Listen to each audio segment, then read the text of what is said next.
2.5 million people visit Bondi every year. Many are tourists with a simple dream: to catch a wave for the very first time. Some try body surfing. Others rent surfboards. But the most popular choice is the humble boogie board. But boogie boards can pose big problems. People who can't swim, people who would drown in a bathtub are allowed to go out there on these plastic little things with Spider-Man pictures on them and all that, and they cost $12 and they wouldn't save a cockroach. Many beginners battle to just stay on. Lifeguards call this boogie board wrestling. Boogie board wrestlers, it's actually a sport. It's almost going to catch up to the UFC. It's one of the biggest sports worldwide. The rules are simple. You have to put the arm rope on your ankle and you've got to jump in the rip and just go for it. You and the bodyboard, mono a mono. Extra points if they're covered in Hawaiian tropic coconut oil. The degree of difficulty goes from like a 5 to a 10. It's hilarious. You see a grown man walk into the ocean holding a bodyboard and he comes out completely defeated by a piece of foam. The bodyboard's just beat this bloke. He's swimming away from it. The bodyboard's just chasing him. Like all sports, the ref steps in when someone's about to get hurt. But boogie board wrestling can be a lethal sport. He looks like he can't pedal whatsoever, but then as soon as he loses the board, he panics. Yeah, I'm going to have to go, He's struggling, Jess. Yeah, you're going to have to go for sure,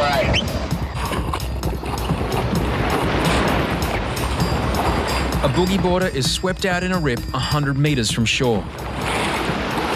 Beardy takes an educated guess. You can't swim, can you? No. Give it to me. Trusting a flimsy bit of foam could have proved fatal. Another victim of boogie board wrestling. And the winner, the boogie board. Ouais, le boogie board beat you. Je suis meilleur en snowboard quand même, je préfère les Alpes. Plus simple. Au pire, les avalanches, on les connaît. Les vagues, c'est compliqué quand même. On s'est fait pas, mon gars. Genre en 2 secondes, tu fais genre tout la vague. Being on a bodyboard in a rip is kind of like hanging onto a hot air balloon and getting lifted off the ground. You don't want to let go because you're going to get hurt. But then the longer you hang on, the worse situation you're going to be in. A hot Saturday afternoon. More boogie board wrestlers enter the ring. Then the inevitable. Hey, jet ski. Mate, out the back of Backpackers, a bloke has just lost his bodyboard. He's getting hit by that one now. Jesse spots the unmanned boogie board. Now he needs to find the owner. Right up the back, he's going backwards, just near the sets. The owner can't swim.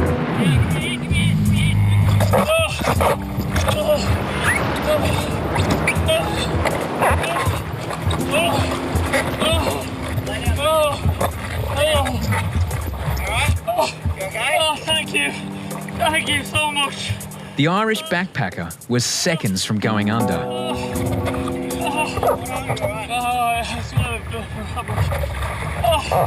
Thanks, man. Thank you. Thank you so much. Jesse's going good on the ski, eh? Yeah, got him, mate. Thanks so much. You know, it's close. Back of him. Let's go so much. Crying. Thanks, good. Oh, yeah, good one, mate. A $10 slither of foam. A tourist who can't swim.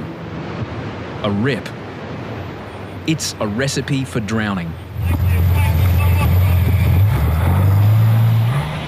It's a good feeling, you know, just pretty much he was going under and I had to cut the kill switch on the jet ski and pull him up, so sick, stoked. It's been 4 months since the kid from the wrong side of the tracks was given a fresh start at Bondi. Now Jesse needs to prove he's mature enough to be a professional lifeguard. He's a part of the team and he wants to stay there, and he knows after another year the traineeship's up and he needs to perform to get on to be an actual lifeguard. Jesse's shown he can handle serious rescues, but it hasn't stopped him having fun. Jesse and former trainee Maxi have become good mates.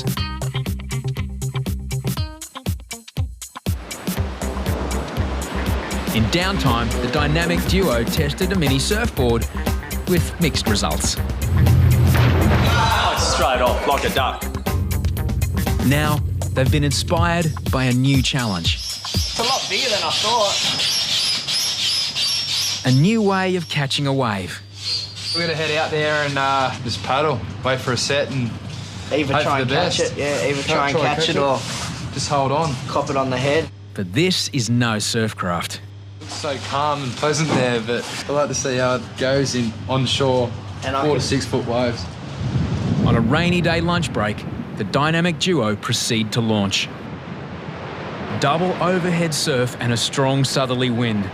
Ideal conditions for staying on land. I can see a long swim back to civilization coming up. Anything can happen here. Anything. The first wave in a set starts to peak. Here we go, here we go.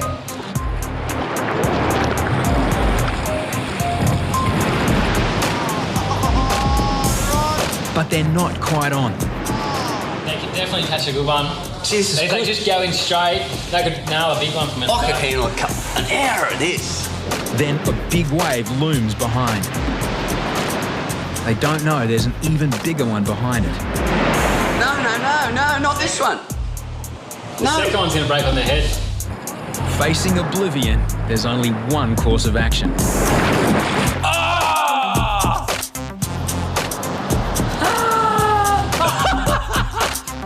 Oh, that landed right on him, man. But Jesse and Maxi have much more to worry about than a bad wipeout. I'm looking out at two of the guys that went to lunch a while ago now. It's been sort of well over an hour now that they've been out there mucking around. Now they're basically out of play being lifeguards, and probably irresponsible of them and not showing respect towards, you know, team leaders and also myself. Especially, it's basically just doing it right in front of me. So I'm not really impressed. They're gonna get smoked.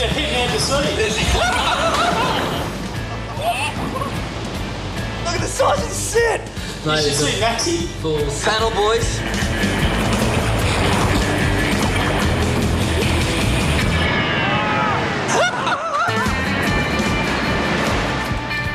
Head lifeguard Hoppo is not happy.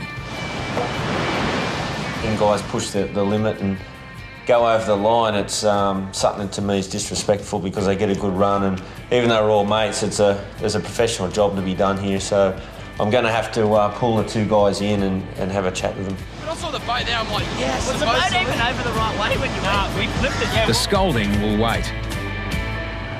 Meanwhile, Jesse and Maxi get on with their real job.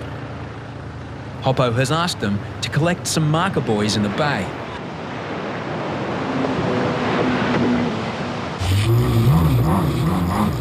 Yeah, mate, go and grab the boys. Copy, we'll do that.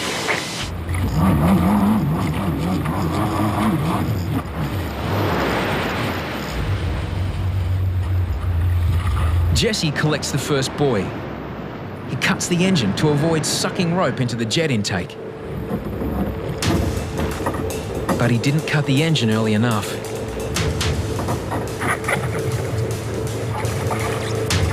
The rope is caught in the intake. Jesse puts the ski in reverse to try and blow the rope back out.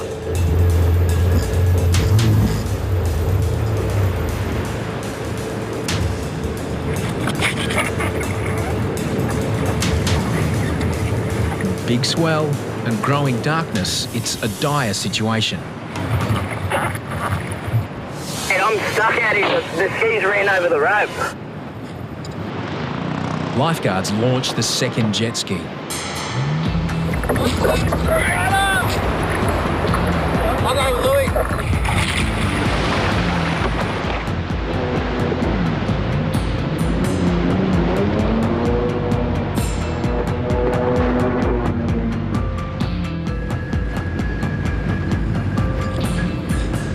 If one of these sets comes through and cleans him up, the ski could get totaled or the ski could get washed up the rocks.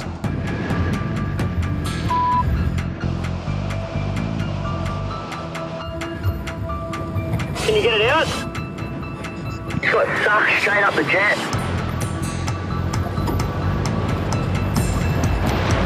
As Jesse flounders, the rescue party can't make it through the waves. It's going to take them a while to get through this break on the skis.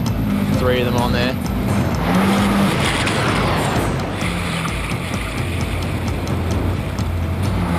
Shit, the boys are struggling there to get through.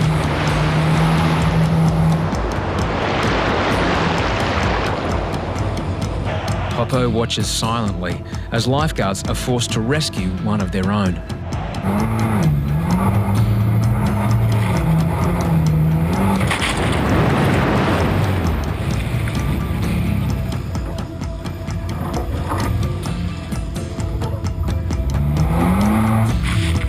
It's getting dark really quickly here. Yeah, shark bait out there.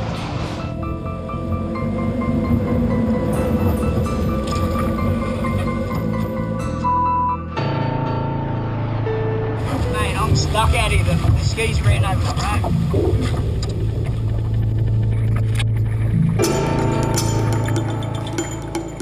road. Jesse's trying to pull the cans in and he's got the rope sucked up the intake of the jet ski. Rookie mistake. The boss is not happy. As darkness approaches, Jesse is stranded 400 metres from shore in huge seas. Oh, look at this set coming through now. The rescue team can't get out.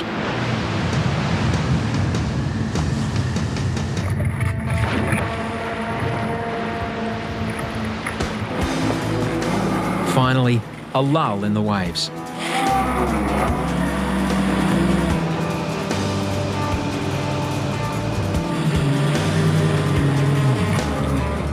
was pulling the buoy up and it just went, sucked it straight up. And she sucked the rope off the buoy. They're going to have to go under and cut it out of the engine. The buoy is cut loose, but the rope is still caught in the intake. The stricken jet ski is now a 400-kilogram dead weight in 8-foot surf.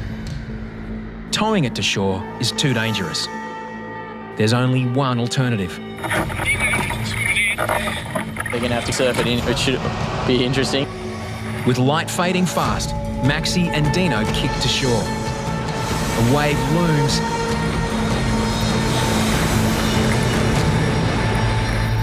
but spares them. We're in a good spot anyway. If they get a bit further, they'll be getting a whitewash. At the most critical point, finally, some luck. They've got the best lull in the day. Just behind the whitewash. Suddenly, a wave peaks. The lifeguard's instincts kick in. Not a wave. They're on a wave. They got it.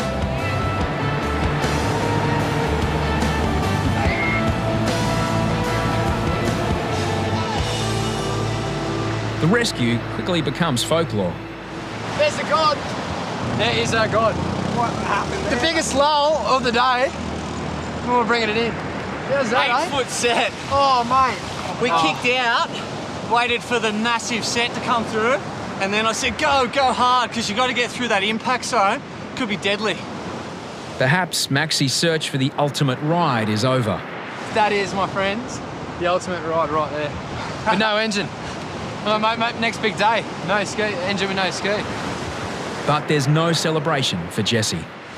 I thought I was gone. I thought I was going to lose a $20,000 jet ski, mate. It's a heavy feeling, I'll tell you that. We did it. Yeah, hey. That is the ultimate surf craft to ride in. Hey? Thanks for that.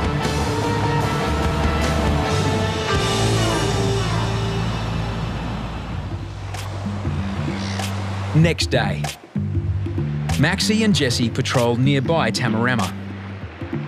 But there's an unexpected visitor.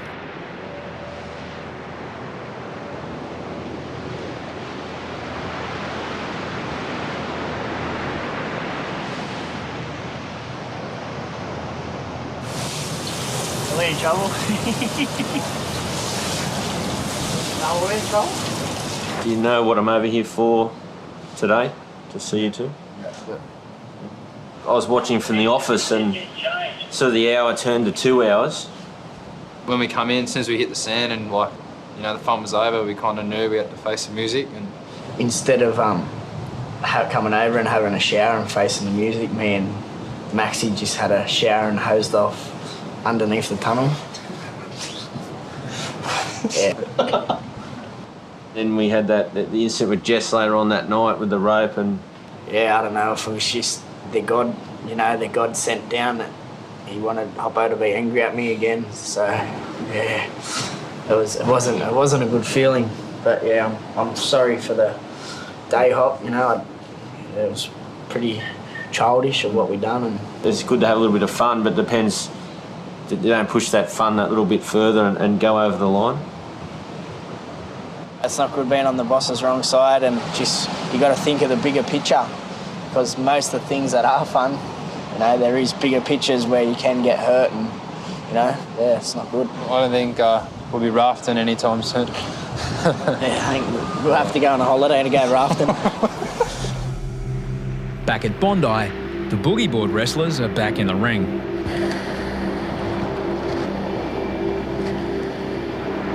Azza patrols a dangerous rip. He spots a man who has lost his boogie board.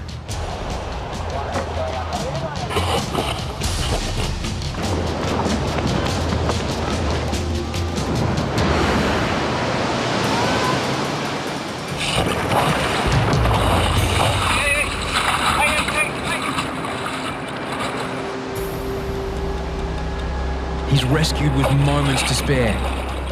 But then, more trouble. A second man loses his boogie board. He can't swim either.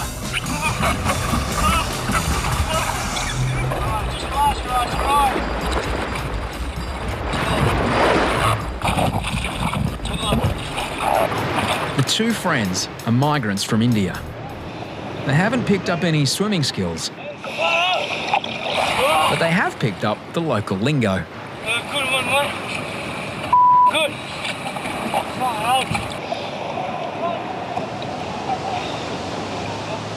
Reunited with their boards, neither are in a hurry to get back in the water. The look in your eyes as soon as you let that board go. No, why I should let it go? Because my friend is shouting and I'm going to rescue him. You're going to rescue him, but you can't swim. No, I swim. You can swim? Yeah, I can swim. Yeah. But I'm going to take him out. But then the wave is coming me all this way. I don't know what's going on. So how are you going to rescue him? On my hand. I can't, mate. Yeah. I can't hit.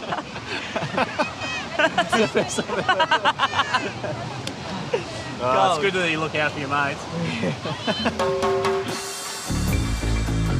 Another boogie board wrestler licks his wounds. Meanwhile, at the kids' end of Bondi, Jesse and Maxi teach some boogie board basics. Next time you go in, boys, make sure you stay close to shore. All right? Go between the flags. Yeah. Not only here, every other beach, okay? In the roof, right? Never let go of your board. Always hold on to your board, all right? Yeah. They're all right. They had fun coming in on the board. This time, the boss is in a better mood. Ernie and Bert. Bert and Ernie. Actually, it actually looks like that, actually. Bert and Ernie. Bert and Ernie, mate.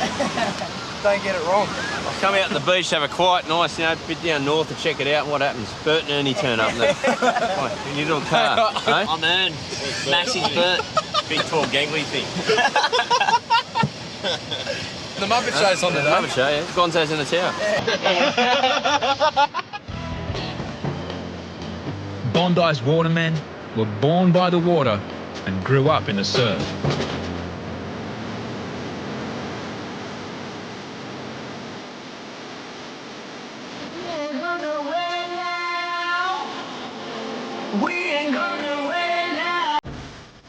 Well, not quite all of them. This is Reidy now. This was Reidy then. I used to hang out with my other buddies, not living the beach sort of lifestyle, I suppose, and didn't really grow up surfing and stuff. To become a lifeguard, Reidy went from fat to fit, but it was no easy road. He's got little or no athletic ability. I never took it as bullying from Corey. I mean, other guys saw it that way, but I mean, I think that, you know, sometimes learning the hard way is the best way. Reidy was a lifeguard, afraid of big waves. At the start, he was a bit regarded as a little bit of a cat, a little bit of afraid of the ocean and the bigger stuff. You've got to go. All your fight, you've got to go. This is not just redemption for you, it's for the whole lifeguard service. What's the worst thing that's going to happen? You're going to fall off. Took a while, and now the boys have got a lot of respect for him. He's really fit. He's probably up there with one of the fittest guys at the moment. Lifeguarding has boosted Reidy's confidence. Now, it seems the sky's the limit. I'm about to join 11 other elite athletes in trying to break the world 100-kilometre treadmill record. So this world record attempt is for the Kids Foundation. We're trying to raise money for kids that have just unfortunately been injured in accidents. And me and Bacon have gotten together to try and match it with some elite athletes. Obviously, I could never run a marathon as fast as Steve Moneghetti, but hey, if I can break a world record with him and hold his pace for 5-10 minutes, then I'll be a happy man. I suppose I'd better get stuck into some training. It's in 2 weeks. Extreme behaviour at Bondi is par for the course. Lifeguards see it all. But some behaviour still turns heads. Jesse the Beanie. Yeah, go ahead. Looks like she's out there doing a bit of the yoga now. Yeah, well, I just noticed that. It's actually quite unique to do yoga on a paddleboard. It looks pretty difficult. She's got good balance. Stand-up paddleboards are normally used for catching waves. Charlotte, a local yoga enthusiast, has pioneered a new use. I love being in the middle of nowhere with no one around me, and so the further I get out, the more blissful I find it. But Charlotte isn't experienced in the ocean. Floating out at sea has its risks. She's not that strong on the board, yet she'll go out in 20k plus winds out in the middle of the ocean, really. Charlotte's safe for now. The same can't be said for others on the beach. Thousands of beachgoers are spread across the sand, and each of them has a phone, a bag, or a wallet. Now, one of those beachgoers has lost everything. It's all gone. All our bags. They just took our bag, Lonsdale bag and another backpack. They just took them both, left our shoes and tails. Stephanie has come 50 kilometres from Sydney's west to relax at Bondi. As soon as you get up and go for a swim, no, take it. You can't leave anything. Lifeguards let Stephanie call her mum. My phone, my bag, everything got stolen. I just took it, Mum, it happens. Come pick us up, please, Mum, come pick us up. But a slight concern this morning has just become this afternoon's big problem.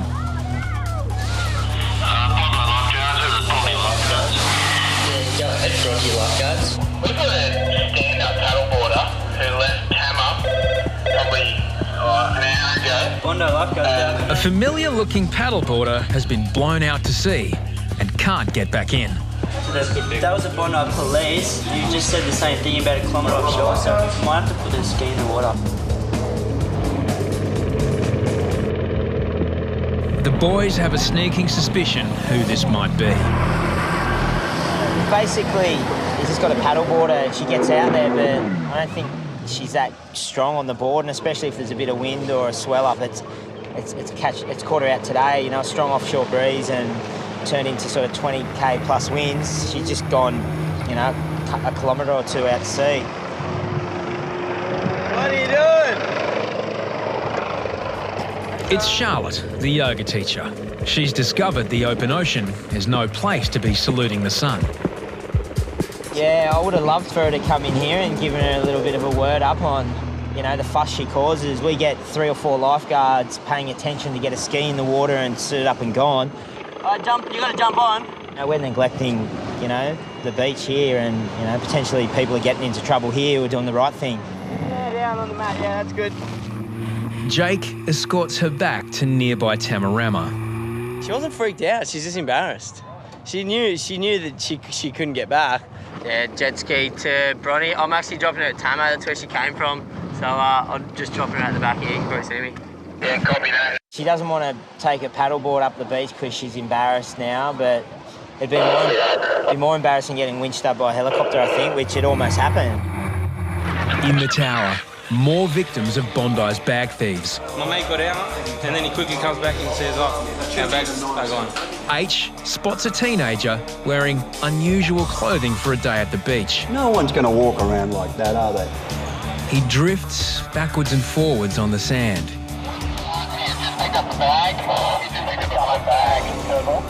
Yeah, copy. I'm doing the phone, boys. You've got the coppers straight away. Actually, it's okay. I'll go down. Stay there. He heads off the beach with a bag, only to be stopped by Deano and Harries. Got the police coming. I want the Harry's in that with you? It's all right. So you're sure it's your bag? No, it's my mate. It's your mate's bag. No, stop there and get some of it. Okay. What's your friend's name? Johnny. Johnny? Yeah. That's my idea right there. Yeah. Hoppo asks some hard questions. Who are you on the phone to? My mate. Nothing matches up, though. The name on the bag's not your mate. No, they're just for name. You just give me a black bag. Yeah? No, absolutely nothing missing in the So bag. you picked the wrong bag up? Yeah, that's what I told you. It's not my bag. He told me it's a black bag. Yeah. I'm telling you the same thing that I told you earlier. That's my idea here, right here. You just can't hold anything until the police come. Then another victim comes to the tower. This guy's had his bag stolen. Come in. Is this your bag? So it is your bag? Yeah.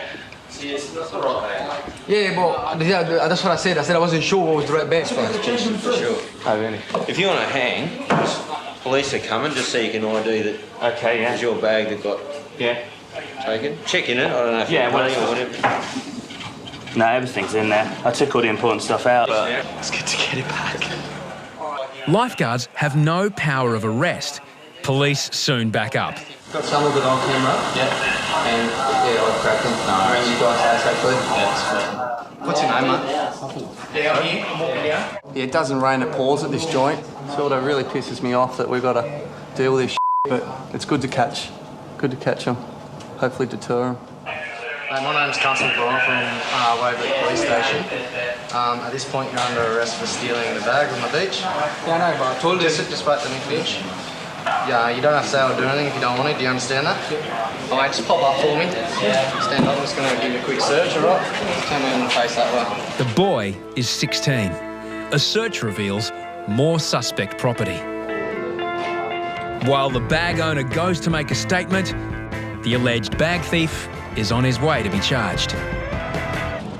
As Bondi gets buffed, Reidy trains with his teammates for an upcoming tilt at the 100-kilometre treadmill record. But there's been an unexpected hitch in his preparations. Broke up with my girl of 2 years.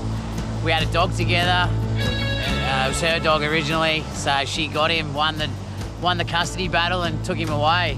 So, unfortunately, I need a little bit of something in my life. You know, being a lifeguard and having the instincts of rescuing things, I like the idea of going out and rescuing a dog. So I'm going to head over to the pound and hopefully find myself a nice little rescue dog. At the dog pound, it's love at first sight. His name's Maxi. He was named after a little basketball player that was only 5 foot who used to play for the Charlotte Hornets named Muggsy Bogues. With Muggsy by his side, Reidy is getting some unexpected benefits. Is he your favourite? He's saying, what are those things? What are those two things? I don't have them. Down on the sand, Bondi's hapless paddleboarder is back and still embarrassed. I'm trying to have a nice, blissful experience, and all I can hear is a helicopter, and then coming closer, I'm like, oh my goodness, it's killing. The next thing, the Bondi Rescue thing is coming out to rescue me. I was like, humiliating. But Charlotte is not too embarrassed to spruik the benefits of her novel form of yoga. Because stand-up paddleboard yoga is so fantastic for surfers, it makes perfect sense like for the rescue boys to do it as part of their fitness regime. Plus I think it'd be really entertaining to just see how good they are at doing yoga on their boards. The challenge has been thrown down by a very beautiful looking girl to do some yoga on a stand-up paddleboard, and it's definitely not my cup of tea, but I've got the perfect man for the job. I think Reidy, recently single, he'll be up for a bit of yoga with her for sure. For the moment, recently single Reidy is none the wiser. In the tower, the possibility of romance is the last thing on one man's mind. Risk-taking at Bondi comes in many forms. The local skate bowl has more than its fair share of casualties. 19-year-old Dale landed face first in the bowl. Alright, mate, what happened? Oh, I've just gone over the hip on my bike and my front tyre just missed the thing. Yeah, and I'll come straight down on my egg on your head. You smashed your face. I landed face first. Did you black out? No. Head trauma can be life-threatening. You dizzy or feeling sick or I don't feel sick or dizzy. Like I just got a lot of pain, and I know I've got a high pain tolerance, but this is killing me. Jake is not only concerned about head trauma. There's a risk Dale has suffered a spinal injury. I'm starting to get a bit of pain up through here. Oh, up through the top of your head up here? How bad is it? 1 to 10? About 6, 7. About 6. Okay, Dale. Yeah. We're just gonna put this collar on you. You comfortable with it? Procedure. Okay, you know. Yeah, can never beat the concrete. Same as you can never beat a rock. Skaters hit the concrete, surfers hit the rock. Stand up just nice and slow. Yep. Get your head straight. There you go. That's it. You're right. You're right. The traumatic experience sends him into shock. You right, Dale? Yeah. You right? Yeah. Really dizzy. Yeah, that's okay. Is that all right? Feel all right? Yeah. Let's get some oxygen. Paramedics perform basic mobility tests. Can you pull me towards you? Does that cause you any pain to do that? Yeah. It does. Where? In the neck? On my right side. All right. Did you lose consciousness? Not that long. Okay. All right, see you, Dale. No worries. Thanks. After 2 days in hospital, Dale returned to Bondi with more than a story to tell. What about neck pain? Anything? There's something in the back of my head. I've got to go get checked. Oh, you got like a head injury because you whacked your head pretty hard, eh? I broke a nose, broke an eye socket, and just don't really know the rest until I get it all checked out. And what do you reckon about $60 helmet? You reckon you'd be buying one of them? Yeah, I'll be buying one of those, mate, for sure. That thing will save your life.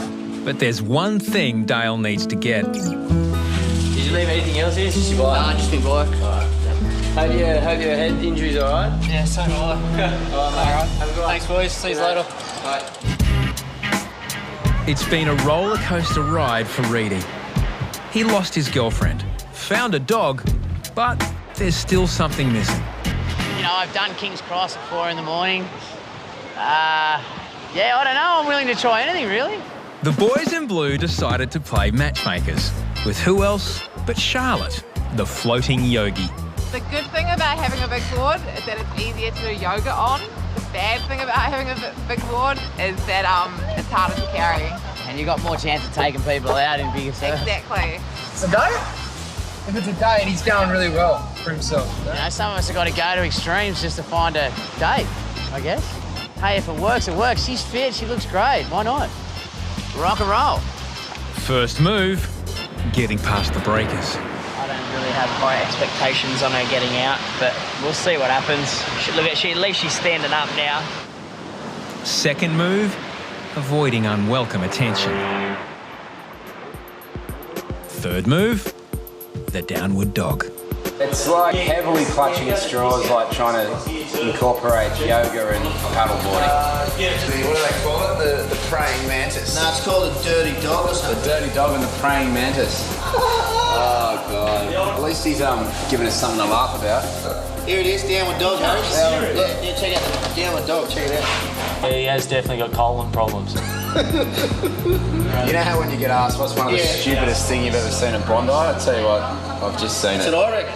Reidy gives her some surfing tips in return, with room for improvement. Thank you, that was I'm a yoga pro, not a surfing stand-up paddleboard pro. No, you went good. It was fun. That was awesome. I feel a little bit more flexible already.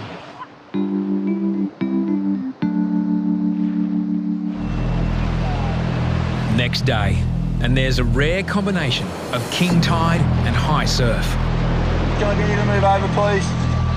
With a throng of poor swimmers, the conditions are lethal. Tides are really high. It's going from like 1.8 to 0.2. There's quite a difference in the tide, and it's changing now. It's a completely different beach now than it was this morning. Maxi spots 2 swimmers in trouble. Okay, I've got a person down backpackers. Could be back. Keep your place. Maxi heads to backpackers to watch the scene there closely. I just get them out of that whole area. It's pretty charged. Yeah, just turn to the concerns out there, guys. Can you return to shore? It's very dangerous out there today. You are swimming in a dangerous area. Backpackers Rip has a tight grip on the swimmers, but there's 1 lifeguard and 2 victims. Maxi scoops up 1 swimmer, then another. But now there's a 3rd swimmer 10 metres further out. Paddling through the swell with 2 patients on board is impossible. Oh, it's 3 patients. Where'd the 3rd one come from? Finally, Bacon heads for the 3rd man. Luckily, a surfer gets to him first. Harry is a Dutch backpacker. It's the first time he's been to the beach in 7 years. The situation can escalate super quick when the swells up like this. You can lose a patient so easily in that surf. So, in the treacherous conditions, Maxi still has to get 2 grown men back to shore. Maxi, look! No, they're very lucky blokes. We just got to them in time. Harry is back on land, but not out of danger. You got a headache. If you have taken a lot of water, you can get secondary drowning if you take it into your lungs. So what you need to do, as soon as you start feeling sick, just come straight up to the lifeguard tower and go see a GP, all right? Water in the lungs can still prove fatal days after being rescued. Did you swallow any water earlier? Oxygen helps him breathe more efficiently. I cannot wake up. I cannot stand up. You can't stand up. How's he on? I reckon he's getting worse. Yeah? Harry is unaware it was Bacon who saved him. No, but this guy he did rescue me on time, so. Was he good looking? I think so. Yeah. He sounds like a hero, a legend. Yeah. We'll get you a bit of water. I reckon you'll be feeling better in no time. After an hour's rest, Harry improves. I thank you guys for the help, and thank you, and I think you guys are doing a good job. Tom, he hasn't seen the ocean in 7 years. I said, mate, today's not the very best day to come down and see an ocean. But he said his lessons learnt, you know, he's probably not going to see the ocean for another 7 years. It's D-Day for Reidy and his team at a Bondi gym. Their world record treadmill attempt is just underway. 1 kilometre down, only 99 to go, in 5.5 hours. That's a kilometre in every 3.5 minutes. We're more than halfway through our 100-metre treadmill record. A webcam lets Bondi's lifeguards follow the action. Well done, Reidy, mate. We really love you. You and Bacon, outstanding effort, guys. Australian marathon legend Steve Monaghetti picks up the pace. It was like hanging in and I'm stepping on the treadmill right after Steve Monaghetti, and then I'm expected to run beyond my means. So much pressure. After more than 5 grueling hours, the result is far from certain. I've worked for Guinness World Records for about 13 years and I've seen a lot of fantastic things happen. I'm very, very sorry to say that Peaks Fitness Health Club in North Carolina, you've had your record smashed. Reidy, the tubby boy turned lifeguard and now world record holder. If I was that chubby kid when I was 16, there is no way I could even do 6 on the treadmill. To now have a world record against my name, I'm just ecstatic. Sun's out, surf's up. On days like this, Bondi is a honeypot. When the sun's out and the surf's up, it's got this magnetic allure down here. It's magic. Millions swarm to Bondi every year. We just arrived in Sydney like 2 days ago. But Bondi has a sting in its tail. Every year, over 12,000 people are saved from rips across Australia. 3,000 are saved at Bondi alone by lifeguards and volunteer lifesavers. The rip at Backpackers is pretty strong and no different all the rips. Most of the rips right along the beach are pretty strong. Kobe and Deano watch on as swimmers completely disregard a dangerous current sign. Just this area here, there's not a real defined rip. It's just kind of pulling out off it's pretty shallow and then it drops off deep and you get these like flash rips. You don't really know where they're going to pop up. It's got to happen soon.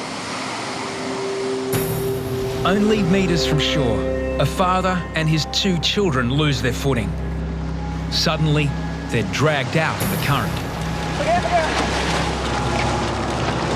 None can swim. Desperate to keep his children afloat, the father is going under. Oh, shouldn't be out here if you can't swim. If you can't swim, don't go in the water.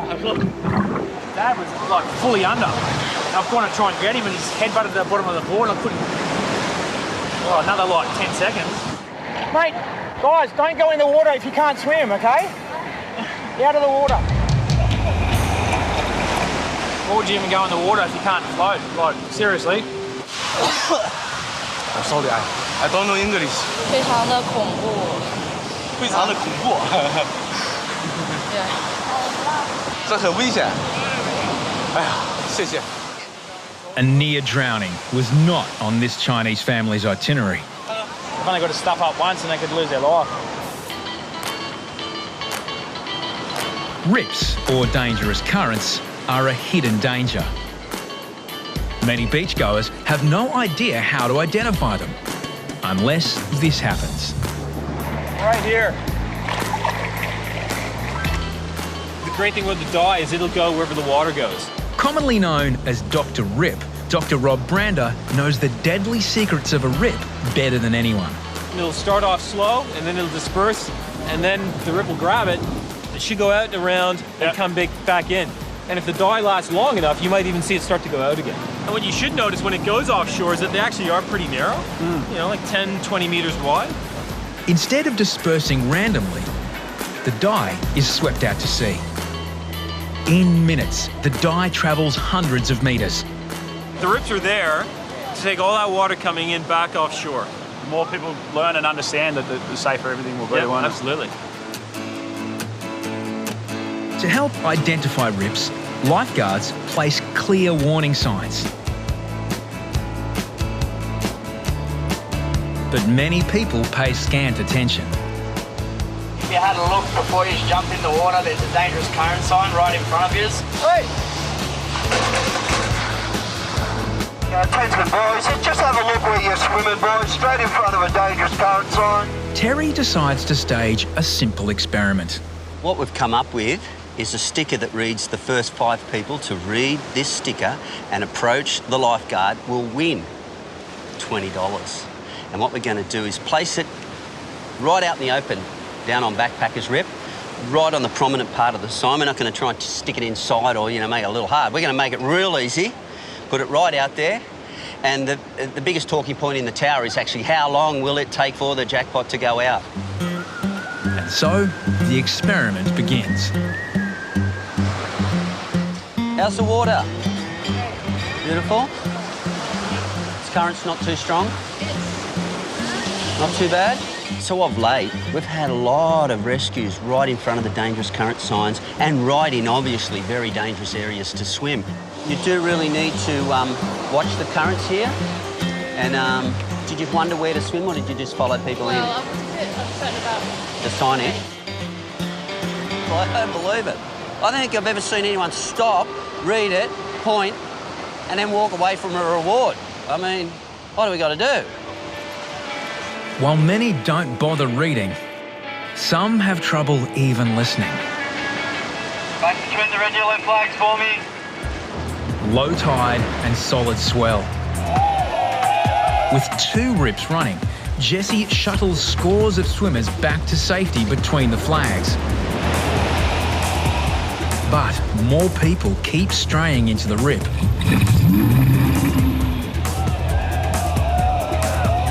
He asks a man to move out of the rip for the second time.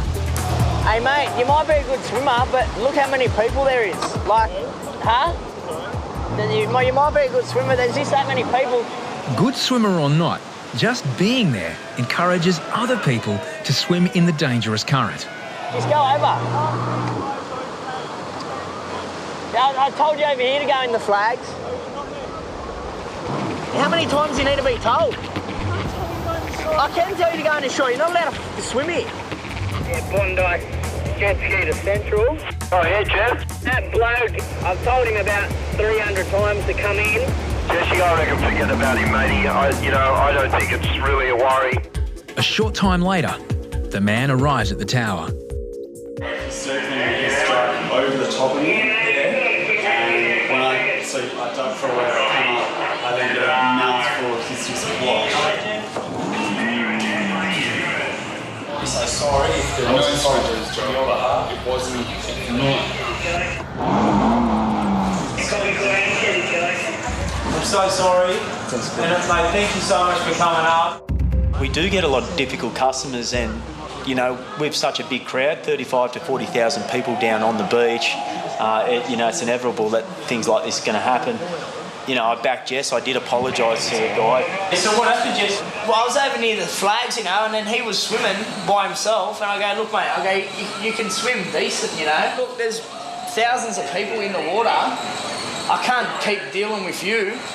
Help us out, We're here, been on the jet ski for the last 4 hours. Good swimmers should always lead by example. I knew Jess is doing his best out there. He's pulled in probably 30 or 40 people alone in the last hour. Gonzo's, he's not working today. He's out there having a paddle. He's backed Jess 100%. He said the guy was an absolute nightmare. On days like this, it's really hard. There's so many people on the beach, and he's taking up his time trying to get that guy out of the water. And he was just being a pain in the ass.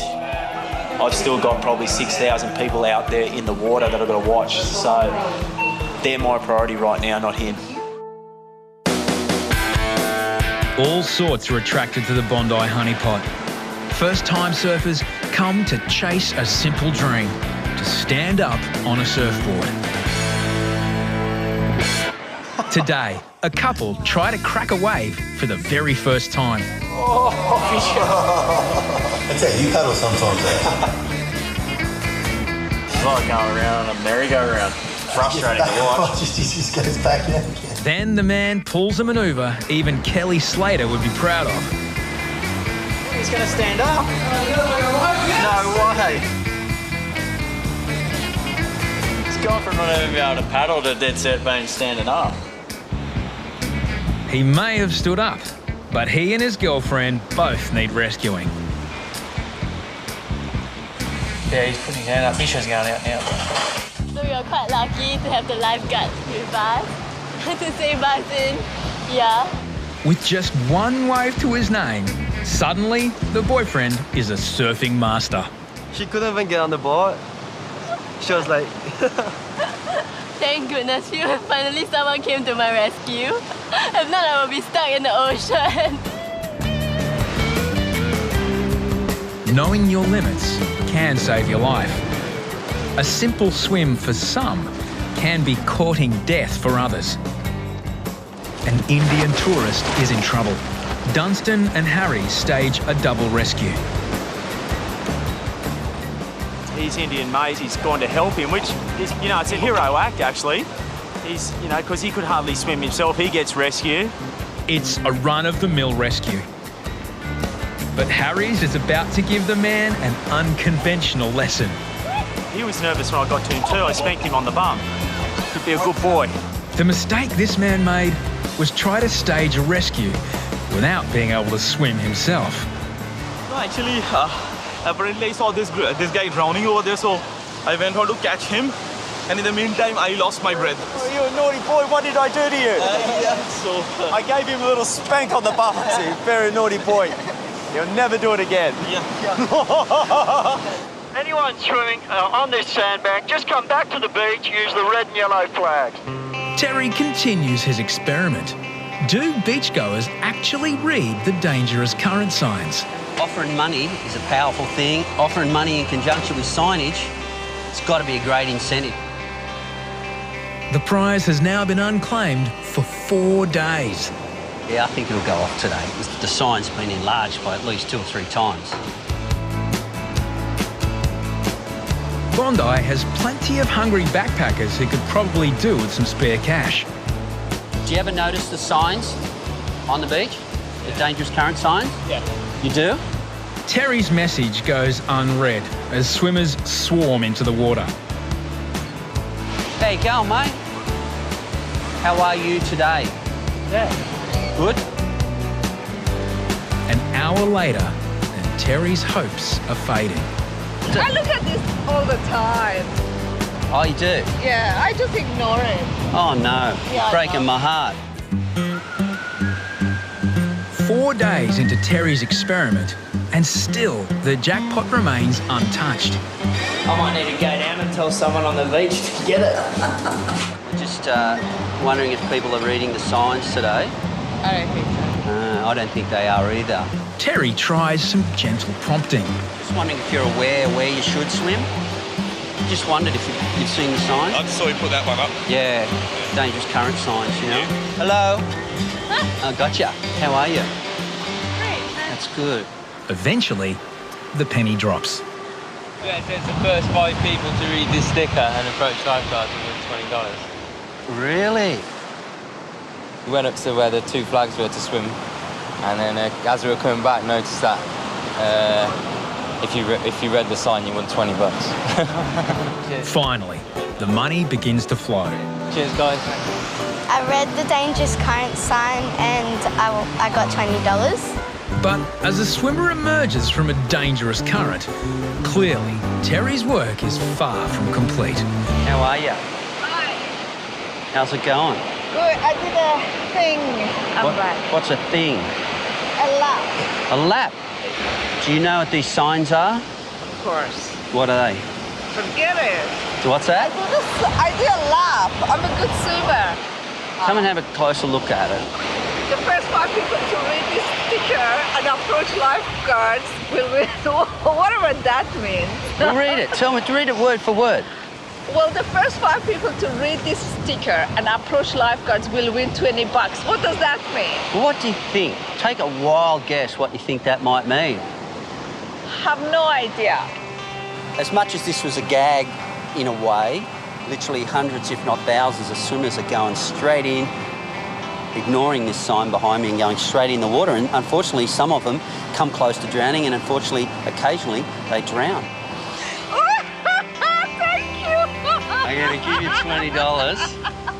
Thank you. And wish you well. Thank you. But the serious message is the rips are dangerous. At Southend, a woman is sucked out in a fierce current. South corner. Oh, he's gone. 2 men go to help. Then one decides to turn back. Suddenly, all 3 are at risk of drowning. Yeah, he tried to help. Harries and Gonzo head out. A surfer keeps 2 afloat as Harries arrives. Gonzo collects the 3rd. Yeah, he's actually got 2. He's got 1 on the back of his board. The Dutch tourist risked his life for a complete stranger. I just saw a girl waving her hands, and I just swam out there. You know, I could just hear her screaming help, so I said to another guy, come on, let's swim out. And he stopped halfway.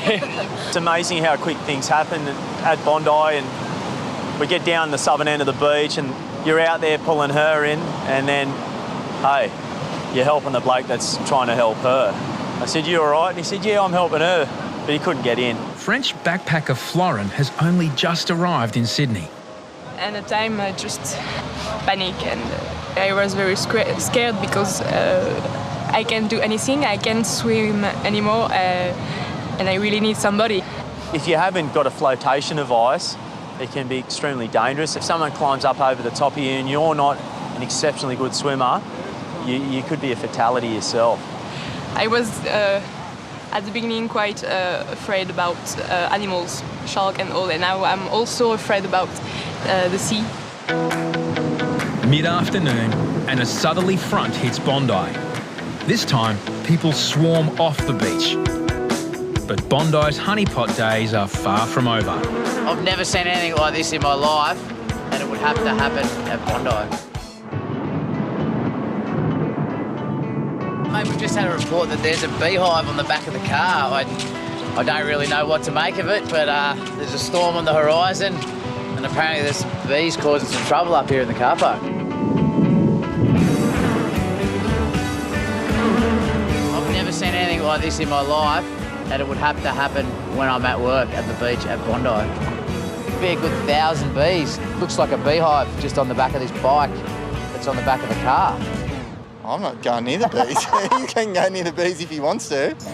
Common sense flies out the window as Reidy turns wildlife photographer. But the bees are on the main road out of Bondi. Thousands of bees and thousands of people. It's an ugly mix. Just be careful, there's a lot of bees there. Do you want to go round the cars? There's a big beehive here. Sorry guys, can I just get you guys to go through the car park, just watch the cars, but this is just a beehive here. Stay safe, boys, all right? There's storms, there's lightning, there's bees, there's rips. It's just hyper dangerous this afternoon at Bondi. Please take care. I think there must be something. There's like a backpack strapped to the front of the bike. So I'm thinking there must be something that's attracting the bees inside the backpack. Right, stand by. I'll get some expert advice. Terry consults with Bondi vet Chris Brown. Stop rounding on the line. You said they're swarming around there attached to a car or something? Actually, it's like a backpack. Maybe they've got honey in the backpack or something. But it has to be seen to be believed. Are they attacking people or are they more concerned with what's in the backpack? I think he's saying that they are really wanting something to do with the backpack, but when every now and then they flare up and kind of get aggro.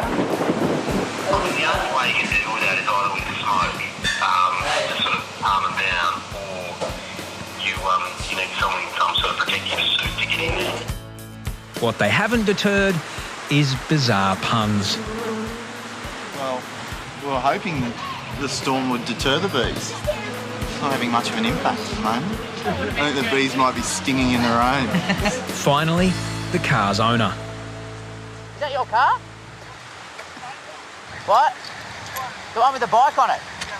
It's your car? Yeah, is there a problem? Yeah, have you seen the bees hive you've got on the back of it? You're kidding.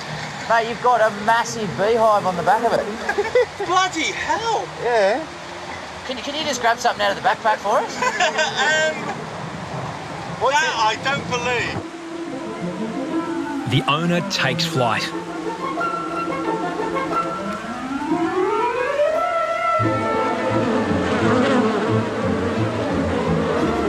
I want to see what the bees do when he drives off. I want to be in the car when it happens. Reidy decides to ride shotgun.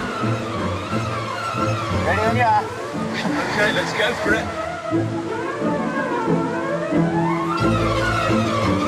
Oh, they're not moving.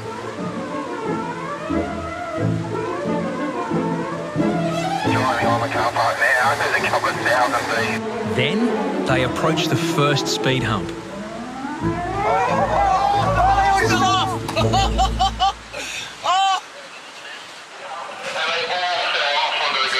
Oh no.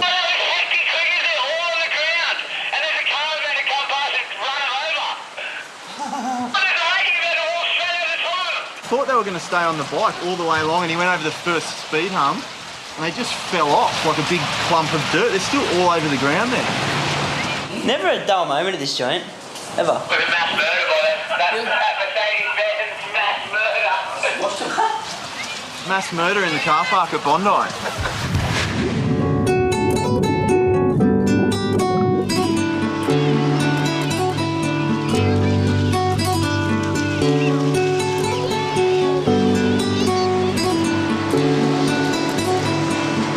Summer on Bondi, the season of romance. For Bondi's lifeguards, it's also a season of distractions.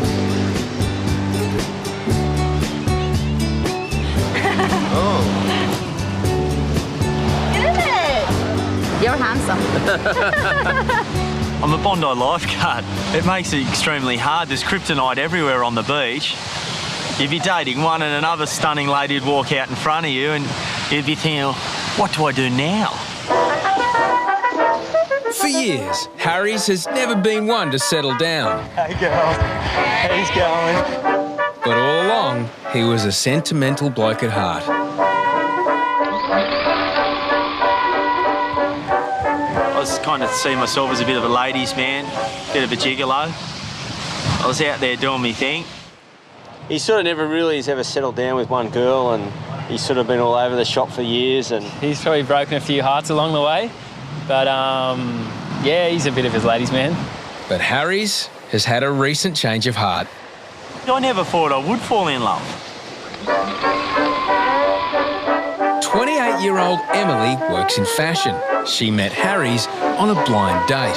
One of my Ironman mates and his girlfriend set us up on a blind date, and this lady was just so beautiful. She's won my heart because, I tell you, she's always smiling.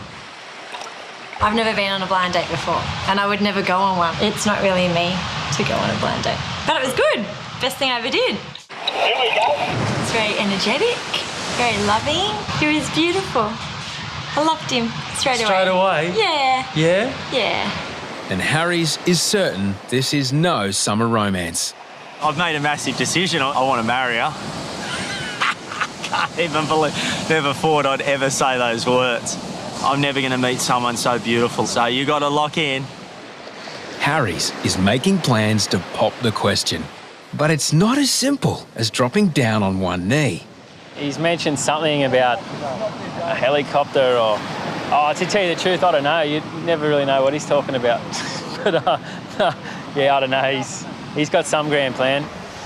There you go. I tell you what, you know, in all honesty, you know, I am nervous.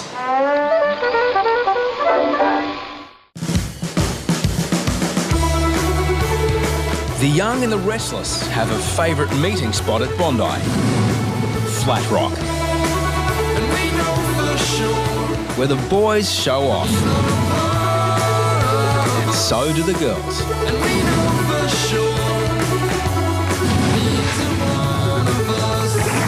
Young love can blossom,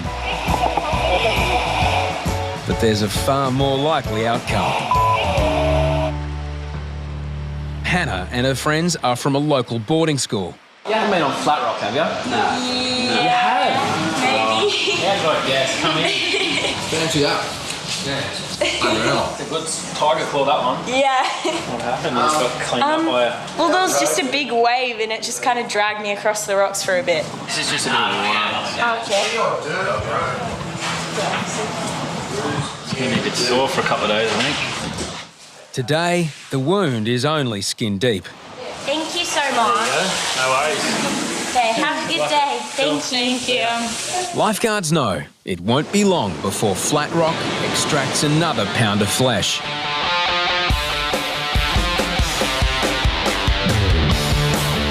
Harry's marriage proposal is just a week away.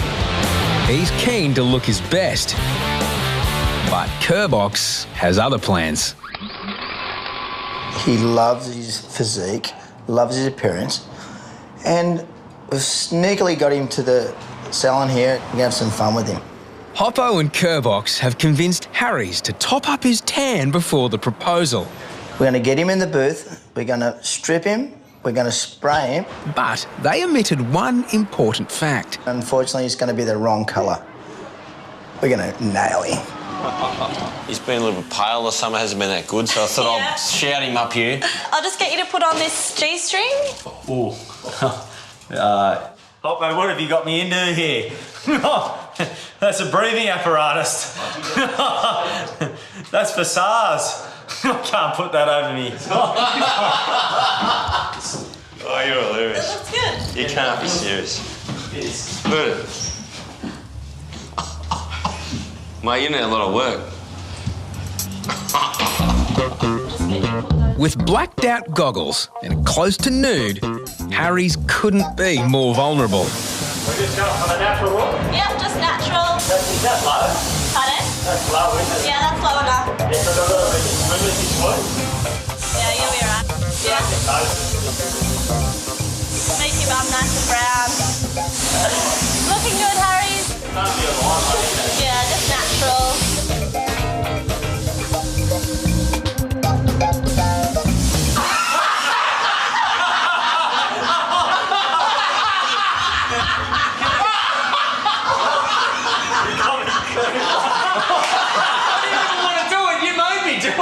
You've got me for years, I've got your back. I nearly peed my pants because I was laughing so hard. I think it worked unreal. Harries retreats to the showers, Why are you gone? only to find more hecklers. What do you need a spray tan for? You work on a beach. Can you? Get your ring out. Seriously, I have to go. Come on, get your Just give us a quick look. I've got to go. Where are you going, mate? Smurf. You never see him angry, but he's quite clearly angry, isn't he? I was fuming. Yeah. He's blue. He looks like a Smurf. No, I just tell us quickly what happened. Wait, I still look that much better than you. You look awful. Bondi leaves another indelible mark. But the notorious flat rock scars more than most. Two swimmers come to the tower. And he's fallen, hit his shoulder and Dislocated? Yeah, right. Where is he? He's in the flat rock. He's right out amongst the rocks, is he? Dislocated shoulder at Flat Rock, so the boys are going to venture onto the road and hoon up there. This rescue is in one of the most difficult locations. Sean took his chances on Flat Rock, but turned his back on the ocean. He wasn't really looking. His wave came over him, then he was just on the ground, like, oh. Nice pain.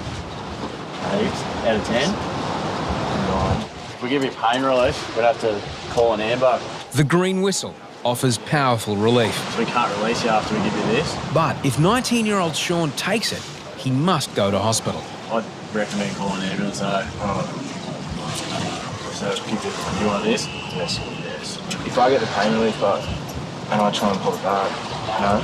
Oh, I wouldn't try to pull it back, no. You're just going to do more damage.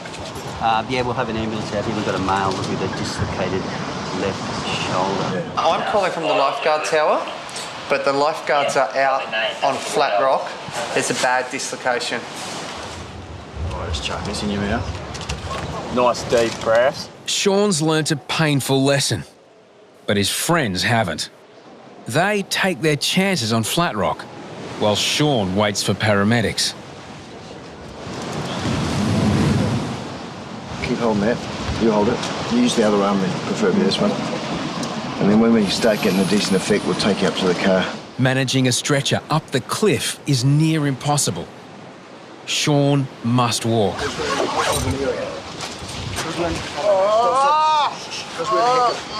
Listen to me. Because we're in such an area like this, the best way for you is to walk out and I'll hold it. Okay? The green whistle isn't providing enough relief. When we get you in the car, we'll give you something. Yeah, he's getting there. Poor bloke.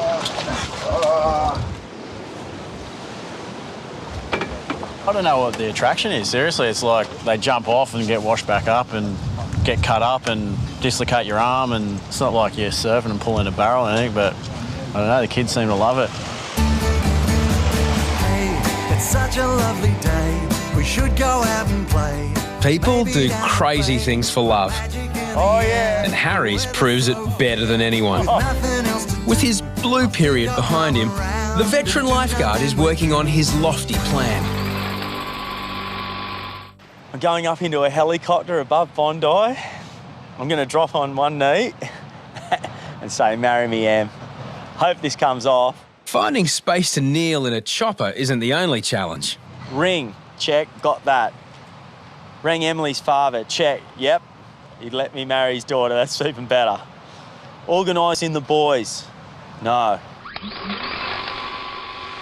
I can't do this alone. I'm going to need your help, boys. I'm going to need you to hold the sign up on the beach. I'm just hoping that this works, because if this don't work and the helicopter comes above and it's just got marry, and it's not marry me, Am, or oh my God. Deano has played the sentimental bloke before. 5 years ago, he popped the question to his girlfriend Lily at Bondi. What are you doing? Lily, I love you so much. You're kidding. Huh? That is a joke. Dead serious. I want you to marry me. I was shitting myself when I did it. There's a lot of pressure, a lot to organise, a lot to coordinate. Harry's proposal is far more complicated. The plan is to write "Marry Me" on the beach so Emily can see it from the air. But will it work? Good friends Azza and Yatesy are enlisted to help. Can I leave my life in your hands? Do you want me to do this? Yeah. It's 6 a.m. in the morning. Maybe we could really stuff him up. Please. All right, I promise. I'll be here. I'll need all the boys in their uniform, obviously so it sticks out on the beach. And then when she sees everyone waving and she puts 2 and 2 together, and she studied journalism so she can read, I'll be kind of going, what's that song? I love you. He's like a cat on acid. He doesn't sit still. He jumps up and around all day, and you don't understand a word that comes out of his mouth. What's that thing? Is that an M? Look like an A. Looks like a B. What's this? What's this one again? The R's are terrible. I can't even, how do you distinguish what that is? Cannot read it. Do you really reckon that looks all right? Yeah. From above, that's going to look amazing. When Harry's and Emily take to the air the next day, and all the pressure will be on Yatesy. I've got to put it up. Freaking out. This is the best. It's a heavy burden you put on me out of the blue, mate. I'm not happy. With the test run complete, it's time to inspect it from above. What do you reckon? Huh? We might be going to plan B. I don't want her asking me what are all those boards on the beach. It's just past dawn, and Harry's top secret marriage proposal is about to lift off.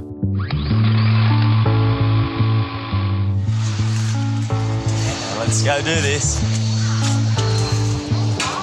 Oh yeah. He's going to come around here and then hover above the sign that we're just about to make and propose to him, and then he wants all us there waving. We're all cheesy. This is James from Bondi Helicopters. Hello, how are you doing? This is Emily. Nice to meet you. Come in, guys. Emily thinks she's going on a joy flight. Emily will get you a safety brief with Bruce in the lounge there. Harry's going to give me a hand pulling out the helicopter. He asked about that earlier. When they reach Bondi, Harry's plans to propose with a message in the sand. Problem is, there's no sign yet. It's going to take us ages. We better hurry. We need help.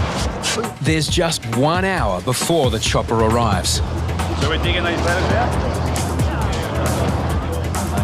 While Em gets briefed, Harry's gets nervous. I'm feeling the nerves right now. You're right, mate. Yeah, I'm really right. Then there's the precious cargo. I think we might have to weigh that to put it in the helicopter. Oh, yeah. I don't know. Hope we get it done before he gets here. Time is running out. Harry's wanted everything done by 7:30. It's pretty much 10 to 8 now, and we've got 4 letters made in the sand. Off we go, guys. Wow! It's looking like the boys won't be ready. There'll be half a sign made, and she won't have a clue what's going on. To add to the stress, Bondi's legion of joggers have no time for love. Please watch your letters. Excuse me. Hey. Oh. Wow. The chopper is 10 minutes away. But the sign is far from finished. Backup arrives. How's it looking? I need help. Hoppo, come dig, mate. You got to be there for your mates. What do you reckon, Em? You loving this? Loving it. As the letters take shape, something else becomes much more obvious. You can't see it, can you? How can we tell if it works or you can't? It's going to get high enough. Yeah. What are we going to do?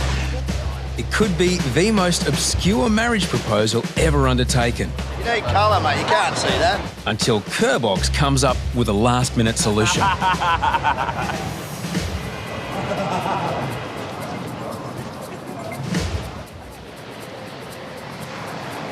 Looks a bit bodgy, but it's going to have to do. As Emily's friends and family arrive, Harry's very public proposal is only getting bigger. He's like, mate, she's the best thing ever. I love her to death. I'm going to ask her to marry me. Like, yeah, after like a month he said this, so we were like, oh, well, we'll see. I was like quietly cautious, and then here we are. Here we are. We've tried to put marry me in the sand, so we couldn't work it out. We've dug trenches. Now we've put the toilet paper in. We're hoping that's going to stand out. But I don't know, what do you think? Oh, I don't know. I thought maybe from the sky they could see it, but toilet paper. Yo, Donny roll. I'm glad I'm not building my house.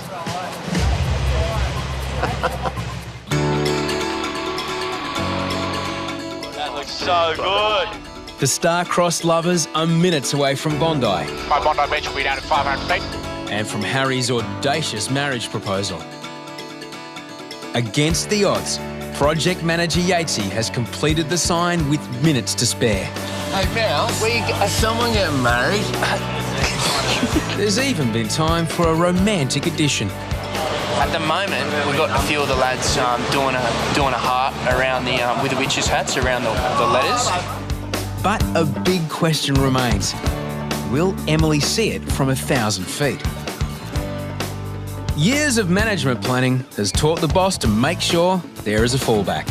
I knew it'd be a shit fight, so I knew I'd have a backup plan just in case. So what I did, I went and got a sign made up. So we can just lay in the sand and we can all stand around it. What? So you do it properly, mate. You're a... Oh, really? What? So you reckon that'll work better than your little digging holes? Oh, Didn't you trust me? I've been digging for half an hour. More. The guys got a bit upset that I've been standing here watching for 45 minutes, digging their trenches and putting their toilet paper down. And I think with the marry me up on the top, it's really going to have the effect from where the helicopter's going to be. I think it's fabulous. I think what they've done is perfect. Toilet paper's good. My stomach's in knots, but I'm very excited for my sister.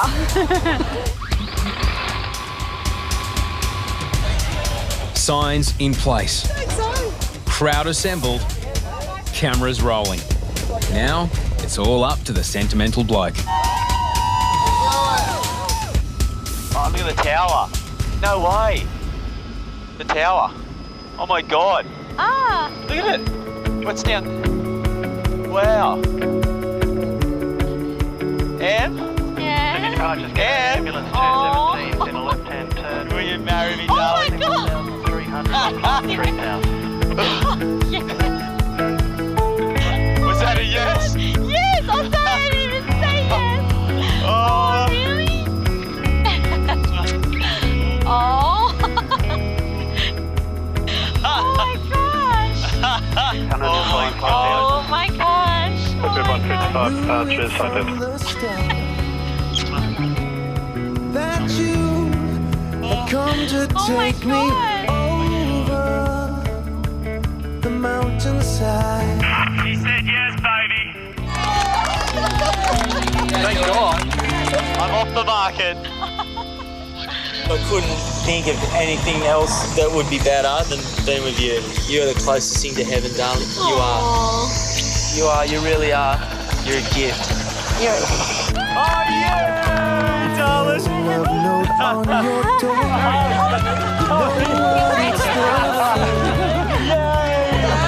Best ever. I never thought we'd be doing this in your wildest dreams. You don't know what you've got yourself into. Oh. Could you see it from up there? What, you could see clearly. I just want to say, like, it is the greatest moment ever in my life. To have all you guys down here, it means everything. Yeah, thank you. Thanks, everyone. I can't believe it. Set up on a blind date. And this cowboy's off the market.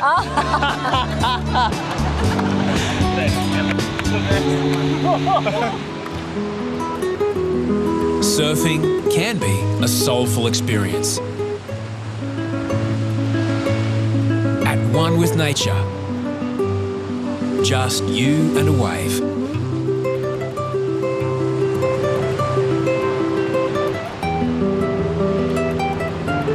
And hundreds of your closest mates.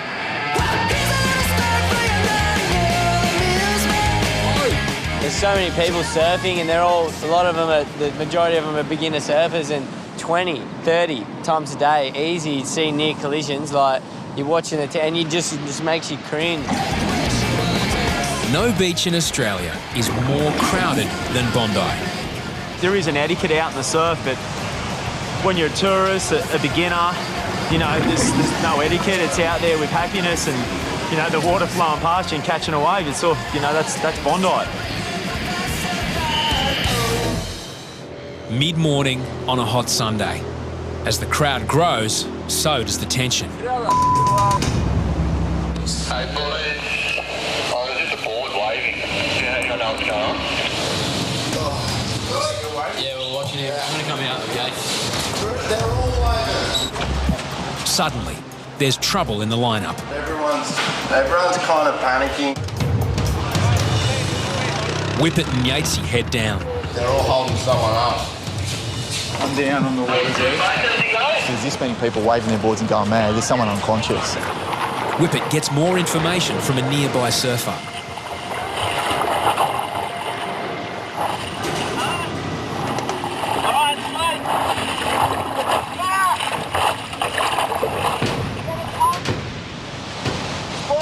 Spinal. Hasn't lost his board because if someone's got his board next to him, so something's Gone down. So yeah, launch the ski. Whippet, we're going to launch a jet ski. It's the first deep water spinal injury lifeguards have treated. Gonzo, you come down with the thing, I'll jump on the back and bring us on board with you. Whippet finds surfers holding a man afloat.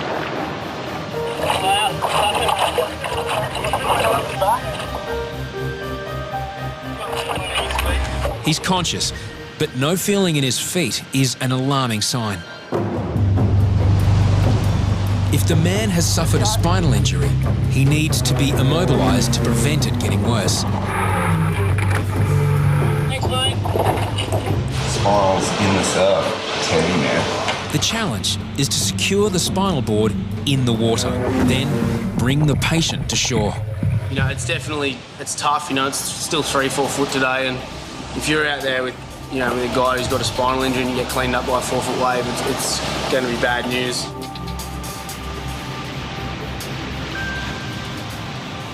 Lifeguards try to establish what happened. The Mal was just going across the wave and sort of hit a bump and just landed straight on the dude's back. Eyewitness accounts focus on this Malibu rider, Morgan. There was a bloke out there, this bloke on the Mal, who said he's just taken off and everything. Longboarder just like basically pedals into the set wave. Right over deck. The Mal rider assists with the rescue. Lifeguards attach the spinal board underwater.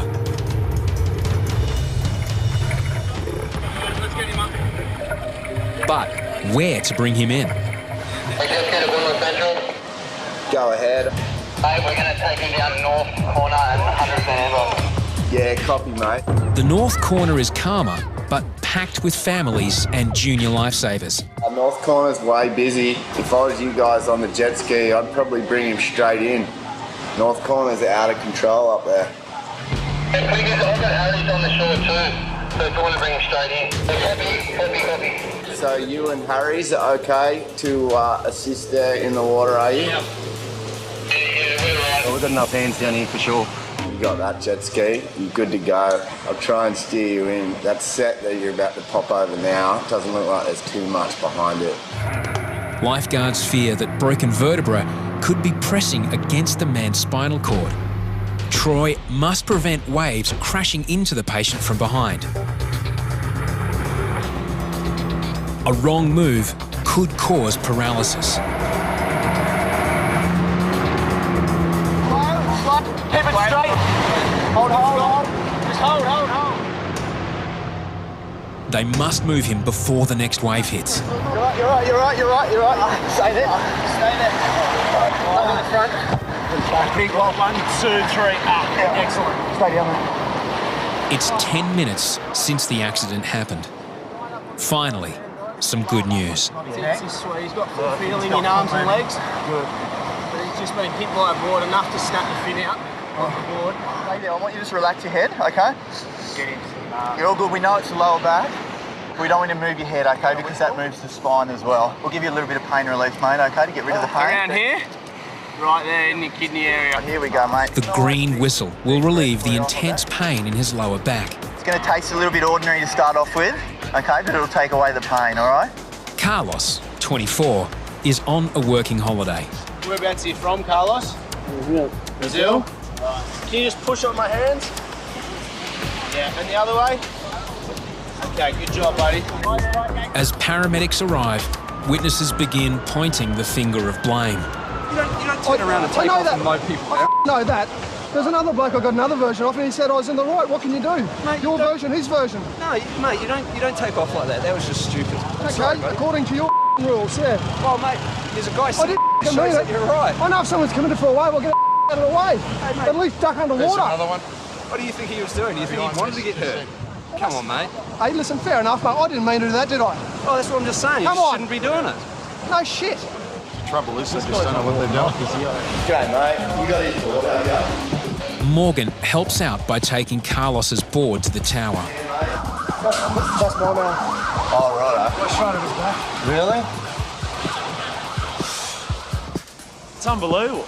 But then, Harries sees him leaving the beach. I should go and say to him, so, mate.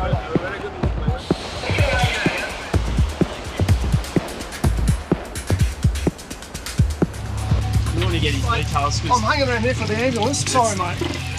I know, just... I will hang around, but don't leave, please. I'm not leaving. He's broken his pelvis, for sure. Has he? Yeah, I don't know. I'm hanging around, don't worry. And it's just unavoidable. What happened was, I was on the outside, catching the set waves. I got a left-hander going from the bottom turn, and this guy honestly could not get out of the way. And I seriously ran over his back, and he didn't move. It was an accident. What do you do? It's just a battlefield, you know. How's the bad's the pain? Is it your favourite wetsuit? So I have to cut it. That's all. All right, Carlos. Paramedics cut open his $400 wetsuit to administer morphine. Carlos works as a personal trainer. How good a work, though? At this point, his future is very uncertain. You get a massive board or a massive fin across you like that, and you're out of work for 6 months. Well, it's one in front of the guy, man. One in front. He saw me. Yeah. I mean, what? It's all right, mate. It's all right. You down here with anyone? Yeah, my friend was with me. In the water? Yeah, in the water. Okay. 2, 3. Nice and slow. Carlos's friend Aaron finally arrives. He's just arrived in Australia this morning. All right, Alan, we're just going up here. No? You want to come with us? You come with us. Yeah. He was in some serious pain. Oh yeah, he was in a lot of pain. As soon as we tried to get him on the ski, on the board or whatever, just so much pain. He was screaming, poor guy. He was so upset. Morgan, the mal rider, sees Carlos off. There are no winners after an incident like this. What was the blow up with the other guy? There were proper blow up. It's my wave, like it was a set wave. I was going it. He said, well, they shouldn't be in the way. It's like, well, there's 300 people out here, it's Bondi. Bondi can always be relied on to deliver the unexpected. And Mouse often seems to be there when the delivery arrives. Today, there's some wildlife on the beach. I'm not gonna touch it. Just a huntsman. Is it dangerous? Yeah, This will kill me at any moment. For sure. Yeah, I've probably got about maybe 6-7 seconds to live. So, yeah, no, that's cool, mate. They're pretty common. He said there was a massive spider in his bag and he didn't know what to do with it. It's just a little cruisy huntsman. Just going to live in the rhino with me for the rest of the afternoon, I think. Lifeguard folklore has it that wherever Mouse goes, trouble follows. I just do a lot of serious rescues somehow. I always seem to be in the wrong place at the wrong time. I've done, I don't know, maybe 6 or 7 resusces since I've been on the service. Seen a few suicides, dealt with a few suicides. Last year I did a resus on a really young 2-year-old girl, which is crazy. The very first day I started, just walked down the beach, and as soon as I got down the beach chatting with the lads, a bloke threw himself off the cliff. So I wasn't even working and I jumped in for that rescue on my very first day. Mouse's reputation has earned him a very special nickname. You got labelled Black Cloud. Well, kind of started outside of work because things always went wrong with him. And then when he started here as a lifeguard, like, it was just really obvious. Matt D, on the other hand, hasn't even rescued a spider all summer. I haven't done a rescue this season, just opposites. What if I was a bonsai tree? A busy Saturday afternoon. Mouse is at Southend, while Matt patrols the north.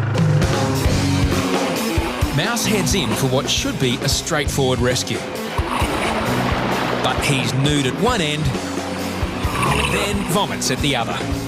Yeah, I pulled a guy in, his pants fell off and then he spewed on me. That was like a daily double. So hopefully that never ever happens to me again. Meanwhile, life at North End is far more relaxed. Yeah, usually Mum will get to see it next season. Matt's greatest challenge is to keep an eye on his waistline. This is how lucky I am. Some little kid just came up and gave me an ice cream. So I'm eating ice cream, chilling out in club bed. Mouse is probably down there. A little kid will come up and bring him a grenade. Mouse to Matty D, come in. Go ahead. What's doing up there, mate? How's it going? Absolutely nothing, mate. Haven't done anything. It's really under control. Actually chatted to a couple of ladies. I'm having an ice cream. What are you doing, buddy? Mate, you wouldn't believe it. 10 minutes ago, I had to pull a spider out of somebody's bag. All right, it's a joke. I'm over it. And I think we'll do a little swapsies, eh? See how you go down here. I'm coming up north, chill out. Yeah, copy, Cloud. But, yeah, I'll swap, no worries. I'm a team player. But, you know, wherever you go, buddy, the Black Cloud's straight over the top of your head. They test the theory. Mouse heads to the calm waters at North End. Matt D to the rips down south. Is Matt D's luck about to run out? Bondi moves in mysterious ways. At the dangerous South End, there's not a rescue in sight. Matt D has no option but to work on PR. Up north, it's meant to be safe. But Mouse has his hands full. Then cops a foot to the head. I got a foot in the face, yeah. I think, yeah. You know, and you chip the top of your tooth. Beauty, yeah. I'll send him the bill. The curse of the Black Cloud continues. For Matt D, all is calm. Until... This current is going to start getting very, very strong and just, like, within the next hour. The inexplicable happens. A man struggles in a rip. Yeah, you're going to have to go for that guy. He's not even going to hear me. It's all up to Matt.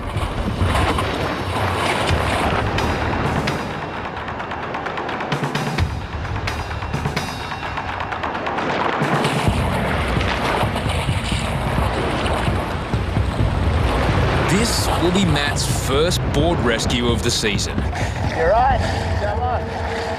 You alright? Or maybe it won't. You're ripped. Go in. One lifeguard cursed, the other blessed. Their test only proved it. We swapped. I went up north and got absolutely hammered as well. I didn't do anything. I guess you are the Cloud, eh? But you did a rescue? I heard you do a rescue on the radio. Yeah. I tried to. So you didn't rescue him? Nah, well, I tried. I was going to drag him up the beach. You are the Black Cloud. It's official, mate. Earlier, Brazilian surfer Carlos was run over by another surfer. A CAT scan checks for spinal damage. So those pictures now will go to the doctors. As Carlos waits for the results, the pain worsens. A lot of pain? Yeah, okay, it's getting worse. Okay, I'll get you some morphine. Doctors discover blood in his urine. I'd say I'm in the blood, in the urine. It's not a good sign. Just a little bit. Hopefully it's nothing serious. He breaks the news to his girlfriend. Só bateu as costas. Tô. No começo eu não conseguia me mexer, mas agora tá bom. Não chora. He's got large hematoma that we know about. Finally, a diagnosis from emergency specialist Dr. Andrew Fink. CT scan just shows a lot of bruising outside the abdominal cavity, but you're pretty sore. So I think we just need to treat you symptomatically with some good pain relief. Yeah. But Carlos won't be heading back to work or the surf anytime soon. Well, what can I do? Huh? That's it. She happens. Unfortunately. A southerly change clears Bondi. The crowds disappear. But lifeguards deal with a different drama. Yesterday morning I've come up to check the jet skis and this big, huge rat comes straight at me. I screamed at 6 in the morning. The rat has immobilised a $20,000 quad bike. Cheers through the wires, look. Where is it? Now the lifeguards think they've spotted it. Stop for a second. Watch it out. Motor's gone up.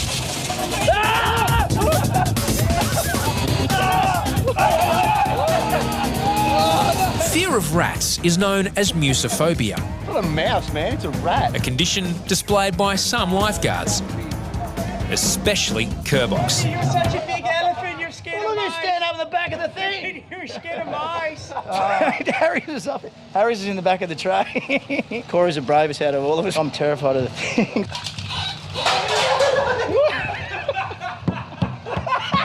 It's squealing. Get out. Into it. Azza has little sympathy for Kerbox. There are ancient scores to settle. Started when I was a grommet. Kerbox planted a stinger of a blue bottle in the crutch of my board shorts. Obviously it was in my groin area and stung very bad. And I've never had him payback yet, so this is the one. Corey proves his skills as official rat catcher. Yeah! He's going to jump out. Look at it. I want to keep it for Kerbox, so. Got to make sure. Yeah, another successful rescue. All the rat needs is a name. Rodney Kerr, better known as Kerbox, is duly honoured. Oh, Rodney. Rodney, hello, Rodney. Say hello to Rodney. And a trap is set, right underneath Kerbox's shirt. Mate, you scream like a girl. Oh, Did you see how fast he ran before? Mate, I was just going to jump on the board, just go for a little paddle. Enter Kerbox.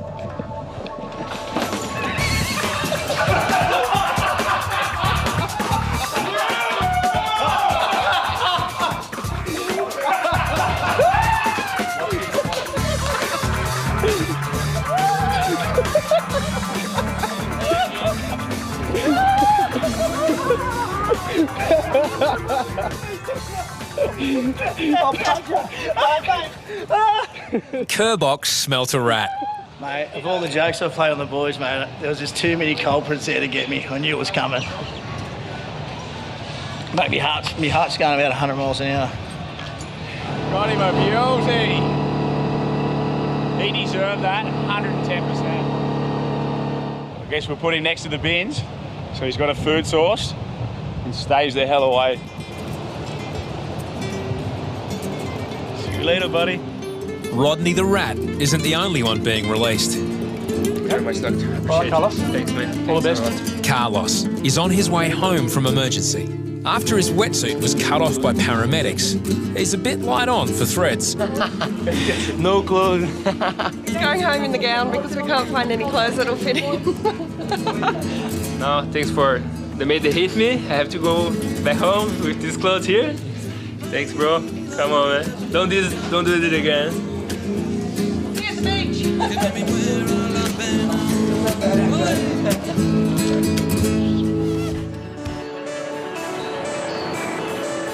It's one of Australia's most popular destinations. And it's the job of Bondi's Lifeguards to play host. You do feel responsible, I mean, not only as a lifeguard, but someone from Bondi. You know, I want people to go back and tell their friends how wonderful Bondi is. There's definitely a level of responsibility down here, making sure, you know, everyone goes home safe that night. But for many, this is a foreign land with very foreign dangers. Yeah, so this group's from the furthest point away from a beach in China. It's their first time at the beach. Some of the students don't know the danger. Keeping the excited mob under control is already proving a challenge. The beach is very dangerous today, so we're going to be on our toes. The students quickly appear on radar. Oh, Harry High Pants has been spotted in a very bad area. Well, they hang their bags on the no swimming signs, on the yellow no swimming signs. I think a couple of them run straight into them, like head-butted them, hitting their head on it while they're getting changed into their undies. Early warning systems are activated. I've got swimmers out in front here. You can't swim here. Come straight back into the beach. Swimmers, you over there, buddy. But reception is poor. Guys, listen. You need to listen, okay? None of these areas are safe for swimming. If you continue to ignore us, we will ask you to leave the beach. At this rate, a rescue is almost inevitable. Guys, all these swimmers here, guys, I know you can all speak English, which is good, but you need to listen and you need to use the red, yellow flags, okay? We've had to tell the same group, in particularly, about 6 or 7 times. They've just had 4,000 pizzas with a big 2-litre bottle of Coke each. And, mate, they're pretty much bursting at the seams, ready to sink. Then, just metres from shore, 3 children are in trouble.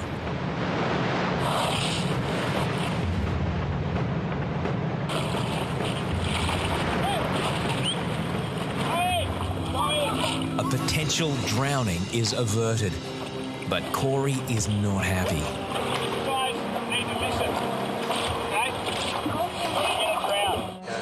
Corey, I liked how you're pointing towards the flags when they're still underwater.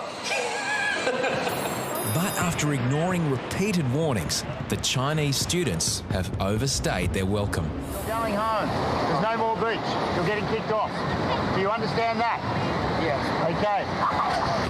Yeah, that was close, and I'm not even sure that's sunk in yet.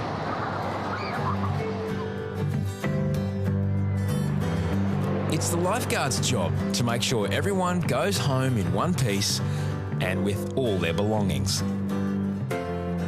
On a busy afternoon, a reported theft. I left my bag on the beach and someone was like taking it. Lifeguards look for suspicious activity, but something else is on the hunt. Satellites. Still updating. Maxi uses a high-tech app to track the stolen smartphone. Just about here, mate. Somewhere around here. We don't know what it is. But locating the phone doesn't appear an exact science. Just keep updating to see if the person's moving. Then, the phone tracker gets a strong signal. Do you need that skateboard? Just we're off the second round.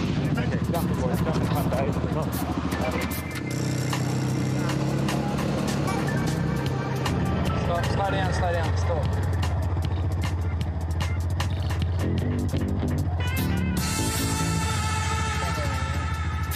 Boys look like they're making a move here. According to the app, the teenager's stolen phone is just 50 metres away. Attention focuses on 2 men leaving the beach. Big guy with a red bag, I can see him. Maxi loses sight of the men, but follows the signal onto the main road.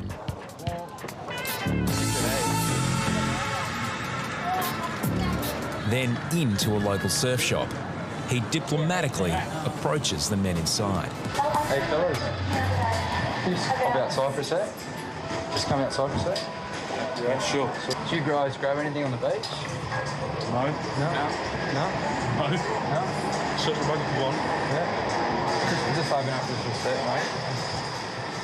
Maxi has no authority to inspect their bags, but the men have nothing to hide. Either the phone tracking app is faulty or it's a user error. Maxi is back at square one. Yeah, that was our only lead, but you sure you didn't drop it in the sand or anything? No. Okay, sweet. All right, we'll keep having a look, but we've got to go back to the water. Yeah. Sweet, mate. See ya. You know, it's not just the water stuff we do down here, and I want to get that kid's phone back because, you know, it sucks having stuff stolen. You know, he comes down the beach, go for a surf with mates, and it's gone. Undeterred, the super sleuth persists with his high-tech hunt. The tracking signal is now back on the beach. Just keep saying it's in the same spot, but just have to wait and see. Just wait for it to move. Finally, the signal moves. And so does Maxi.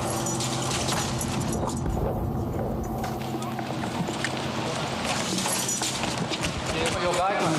It's not mine. Come on. What's the problem? Take it to the town, mate. Yeah, the phone's still on the bag. We've been watching your location. I don't know where I must bring this. No, you didn't bring it. I go there.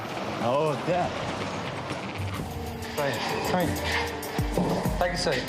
Lifeguards have no powers of arrest, but the man assists. It's not mine, this one. You know? Why do you have it, mate? The man is adamant he didn't steal the phone and bag. I find that this. phone? Pass that phone. Man, sorry. Yeah, Sorry. calm down. Sorry. Look me. Look. See that message? See that message? I can see you. Police are on the way. I found this bag near this. You didn't find I think that no. Oh, really? Take a seat. What is it? Take a seat. Calm down. It's all right. Okay. Just calm down. Can I speak one thing? Eugene is an Italian backpacker. He's been in Australia for 2 weeks. This bag is there with my bag. Yes. I thought because I'm coming in the beach with my friend, I think that this one is of my friend. Okay? Okay. Just stop. It's not up to lifeguards to determine the man's guilt or innocence. Max Ashford calls for backup. Hello, is this Bondi Police? I thought that the blue bag was of my friend. Okay, so I bring it. The owner of the bag and phone arrives. Do you remember this guy near you? No, who is this? His phone. Ah, okay. Yeah. Cheers. Sorry, Here's your bag. one question. Why this is near my bag? Okay. You put this near my bag. I thought that when you went surfing, Yeah. where'd you put your bag? Right next to the current sign. You put this one close to my bag, other bag. Why exactly? Why? Put it near the current sign. Okay. Okay. It's okay. No, it's not okay. Because Hey, you're stressing. things, You're stressing. Stop. Calm I'm down. stressing, yes, because I'm here for nothing. It's up to police to resolve the issue. Lions Council, Lions Council, maybe, please. Obviously, you've been told the allegation he's just stolen the bloke's phone. I found my... Tell him what you told me. Okay, I found his bag close to my bag. So I thought that the blue bag, his bag, was of my friend. So I bring it to bring it home. So did you know it was your mate's bag? What? Did you know it was your friend's bag? No, I don't know. So what? No. If you didn't know it was his bag, why'd you pick it up? I don't know. Then why'd your friend say go back and pick up the blue bag? It's not his bag. Whereabouts, when you had the bag, where did you go? Where I got home. The information we've got is that when you picked that bag up, so when you pick up the bag, you went through the park and you wandered around for quite a while. No, I'm go straight for go home. Because the phone's got a little thing that tracks where you go. Okay, and on that tracker it says that you went through the park. It's like a map. Okay, it shows where you go. Police don't believe Eugene's story. His fingerprints are scanned, and he's issued with a fine for stealing, which he may choose to contest. That's a fine, $300. You've got 21 days to pay it. Constable Maxi has learnt that playing Super Sleuth is no game.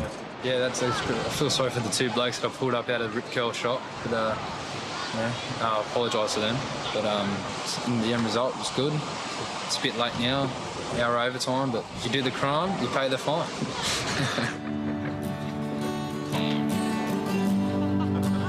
Bondi's local heroes attract an unusual amount of attention in all sorts of forms. While some write, others are inspired to draw. Here's just a few more drawings for you guys. I would have done more, but I didn't know who to draw because everyone I wanted to draw had already been drawn. I haven't been drawn, Not to be outdone, one fan has even launched into song. There's one about Hoppo. He's a legend and a champ. I'm the champ. Hoppo is the king. Ring-a-ding-ding. Kerbox has a tune. Box is sitting in his blow-up pool, having a beer in the sun on the balcony. And Harries. This is a long one. He's got these amazing pics and stunning white teeth. Local songstress Cora is about to find inspiration for a brand new tune. Everyone seems to think ring-a-ding-ding, Hoppo's the king is the one that everyone seems to like. Local songstress Cora visits the tower to research her next tune. I love a song, Cause. Yeah, I decided to write the songs about the lifeguards because they're always out there risking their lives and it's pretty intense. But not everyone has been immortalised in song. All the boys love Cora's songs. I'm a little bit disappointed I didn't get one, you know. I email Cora a lot. What does it take, Cora, to get a song? I just haven't got around to it yet. There's no song about Yatesy. He decides Cora needs to be charmed. Something I've always been wanting to ask you. I don't know how, now I've just got you alone. I'm not asking you to write me a song, but there's potential there, you know. And what's the song about? Well, it's about me. You can speak a lot of languages, can't you? I can. Hola. ¿Cómo estás? Speedy Gonzalez? Arriba. Can't tell anyone about this. This is our little secret. Well, what's that microphone up there? Nothing's on. On Bondi, eccentricity is the norm. So it takes quite a bit to turn heads.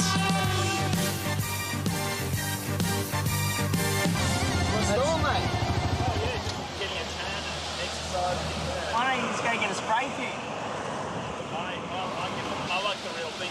What do you do for work? I'm a gardener/stripper.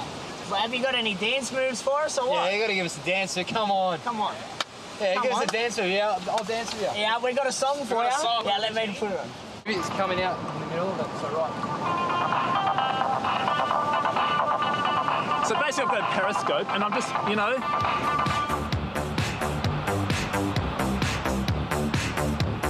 The funniest and best thing I've ever seen in this beach. Doesn't get any better than this. Before Chris goes the full Monty, the boys decide to rescue his modesty. We're pulling the pin on it. He's getting too rowdy. All right, legend. Give everyone a wave. Say goodbye. Give the crowd a wave. Gotta give the crowd a wave. Bondi's sideshows only provide a momentary distraction. A young man is injured after playing football in the sand. I've got a suspected broken leg. We've got an 18-year-old male. The lifeguards are actually going to put a splint on as we speak. What we're going to do now is just put a splint on your leg and that'll immobilise it.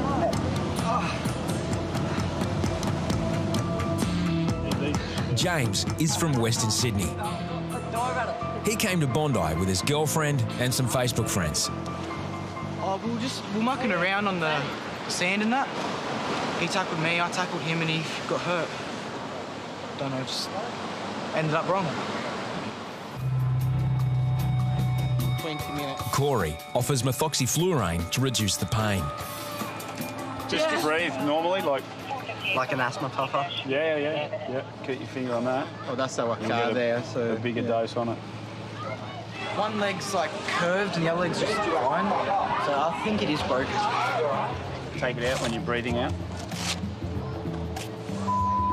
You need to keep going with it. Yeah. In no time, James has other things on his mind. Virtually stop. It just hit me hard. Yeah. He's really loving this. You're loving it more than us. For a while, isn't he? It's like, can I have another one?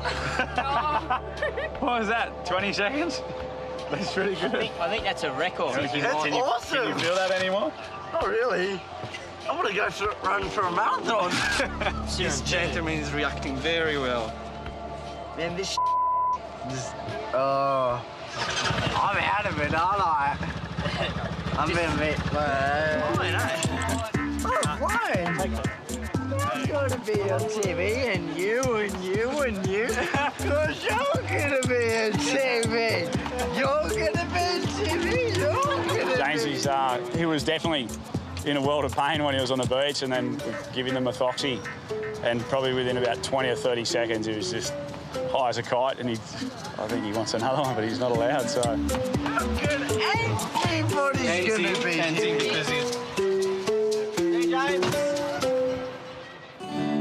Local songstress Cora has begun penning songs about Bondi's lifeguards. For her next tune, Cora is pulling out all stops. Before today, I've been recording them in a little handheld camera, a little Casio, just what you take photos, but it's got a little voice thing on it. So I was just singing into that and then plugging it into the computer and sending it off to the boys. The ones before, they were out there with, with no technology and no backing, and it was pretty raw. Hoppo's out paddling off Bondi Beach. Now she's got a brand new track celebrating the boys in blue. Deano is the team leader, a man, fish and holistic trainer. I just love singing. Oh, we're going to go down to the beach now and see the guys and see what they think. And I hope they like it. The boys have no idea what she's cooked up.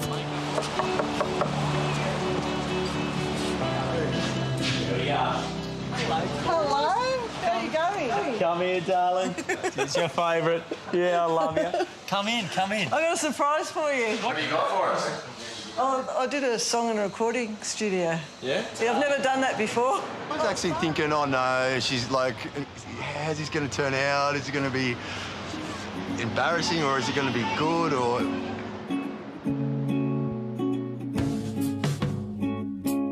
Hoppo's out paddling off Bondi Beach. He's the head lifeguard and he gives a good speech, impressing his family.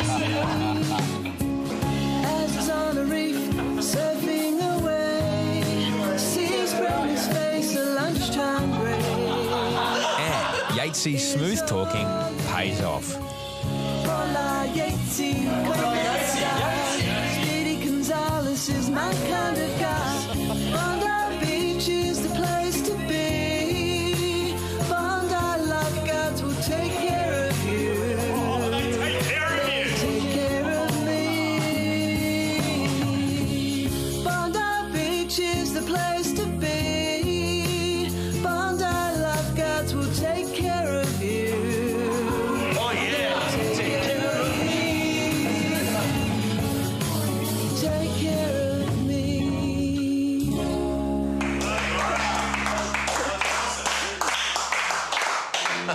Juicy Brucey. It's unreal. Oh, to see them that happy, yeah, that was great. And they take care of me. The summer fun begins to fade. And so do Bondi's crowds. Another season drifts to an end. Yeah, everything went smoothly. There was, touch wood, there was no deaths, and yeah, it's been a great year. But a serious job has had its lighter moments. Well, I'm going to go out, put my feet in here and get total on the jet ski. In downtime, Maxi has experimented with some novel surfing contraptions. To celebrate the end of season, he's proposed a crazy competition. We're holding an event for the end of season, surf and tag. You have to design your own boat or get an old boat or make it, whatever you have to do. The idea is to ride a wave, so everyone's getting pretty extravagant. 4 teams must each build the wackiest craft to ever catch a wave. I think the forecast is 30 knot southerly winds and 3 to 4 foot swell, so we'll see how good we go then. Maxi has decided to turn a sailing boat into a surf boat. I think with the way we're testing the skills of Maxi right now, he's going to go a long way. Riding waves is a lifeguard's passion. But there are some places at Bondi surfers aren't meant to be. For all the lifeguard board riders, please make your way away from the red and yellow flags and past the blue surfcraft sign. Despite repeated warnings, a surfer ignores directives. Have a look at my hand. Head in that direction. Then they realise who the rogue surfer is. There was just one guy and he just wouldn't come in. And I just kept going at him and then didn't realise until he got to shore it was actually Jesse, so it was quite funny. It's become apparent to me that being from Aruba, Jesse doesn't really know the rules of Bondi yet. He's kind of gone for a surf in the non-surfcraft area by himself. Gonzo was just going crazy on the megaphone at me. You think the lifeguards would look after their own and not move the flags while their mates are out surfing, but it just goes to show that public safety's #1 here. Jesse has a history of breaking rules. After narrowly avoiding a jail sentence, Jesse has been given a second chance as a trainee lifeguard. He has his sights set on a long career. I've tried to, put my life back on track. This job has helped me a lot, and I've got through the first season, and I don't know if it'll be the hardest, but I don't think I am going to stuff up because, it's a job that I'd never want to lose. There's no doubting Jesse's skills in the water. He has a fearsome reputation in big waves. Just south of Bondi, Cape Solander is one of Jesse's favourite breaks and one of the most dangerous waves in Australia. It's most probably, 8 foot, maybe a couple of bigger ones and breaking about, 5 metres away from the rocks, so you won't want to be falling off. Any guy that kind of charges waves like this, I respect for sure. But Cape Solander has an ominous history. 18 months ago, Bondi lifeguard Kobe Graham snared this wave. Thought I was lining myself up perfectly for a nice wave and all of a sudden it just sucked me upside down. The wipeout broke his neck. I never really thought I was going to die, but it was pretty scary. I think you even went to walk. Kobe narrowly missed becoming a paraplegic.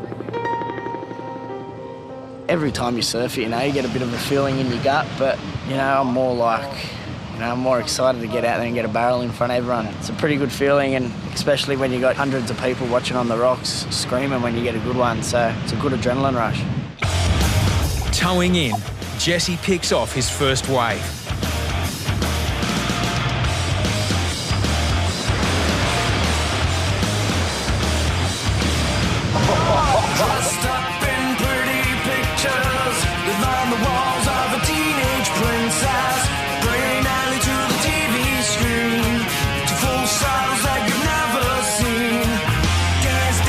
Still one of the heaviest waves around. It's pretty sick to watch. They're good guys to surf with because they got good skills in these serious waves. Jesse dominates the dangerous surf.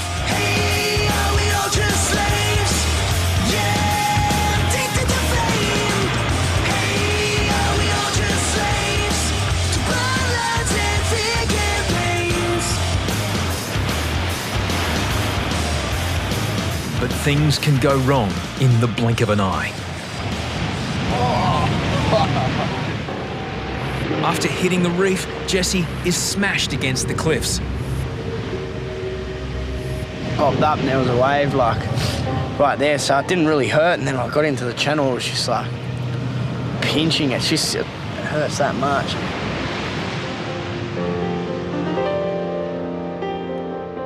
Back in safe waters, Jesse knows something is seriously wrong.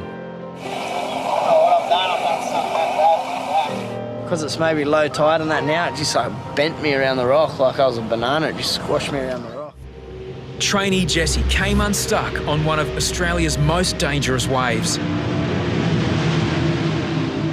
Now, I've fallen off like that 1,000 times out there, you know. It's painful, whatever it is. Hey, Spence, can you help us get the skiing? Jesse plays down his injury, but heads straight for emergency. I don't know, I just keep getting like worse back spasms. I don't know, just like a sharp pain every now and again. So how bad's your pain out of 10 at the moment? Like most probably 6, but then when I get my sharp pains, you know, it's like most probably 8 out of 10. Jesse's not only worried about his back. You know, what I was doing, you know, there's a high risk of getting hurt, and you know, I think that it's been a bit short on lifeguards at the moment too, so. A CT scan will reveal how serious his injury is. That's where the fracture is. Scroll through it, you can see a little bit of a fracture here. Jesse has fractured 2 vertebrae in his spine. Potentially, you could not walk following this kind of injury. It's just lucky it wasn't higher up in his neck. I've put my mum through, you know, a lot over the last few years, so I try and not get her stressed out. Mum gets the bad news. Don't stress out. I've fractured my spine. I'm all right, but I can walk. I'm fine. I'm all right. I'll come up first in the morning, love you. Love you, but. Johnny, you can change now. Jesse waits to learn what his future holds.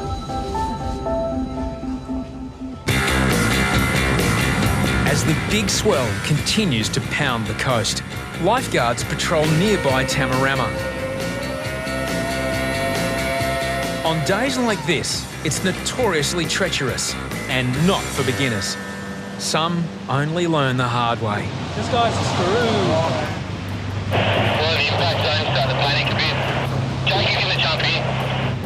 A novice surfer is caught in the impact zone.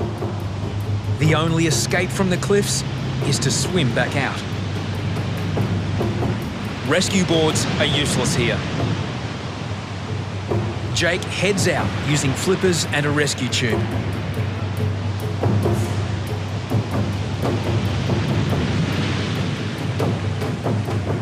Jake had to swim around from Bronny against that the rip and the waves just smashing into the point, so it's pretty full on. But a beginner out in 6-foot surf that's just way over his league, like people just got to learn how to know their limits. You know, they're just pushing themselves too hard with no experience.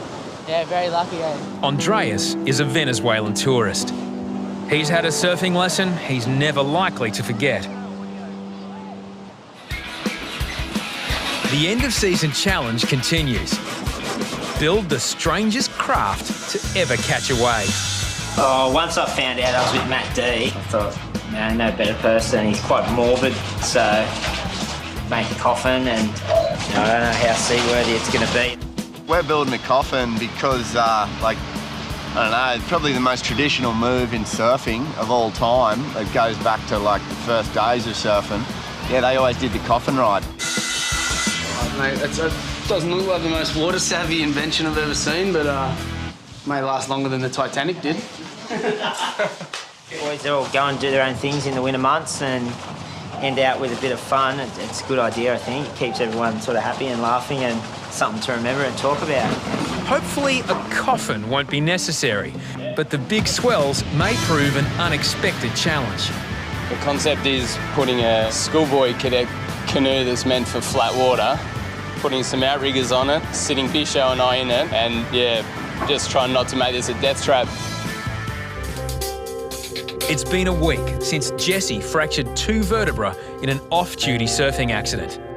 He's about to find out how the injury will affect his new career. I'm absolutely shitting myself right now.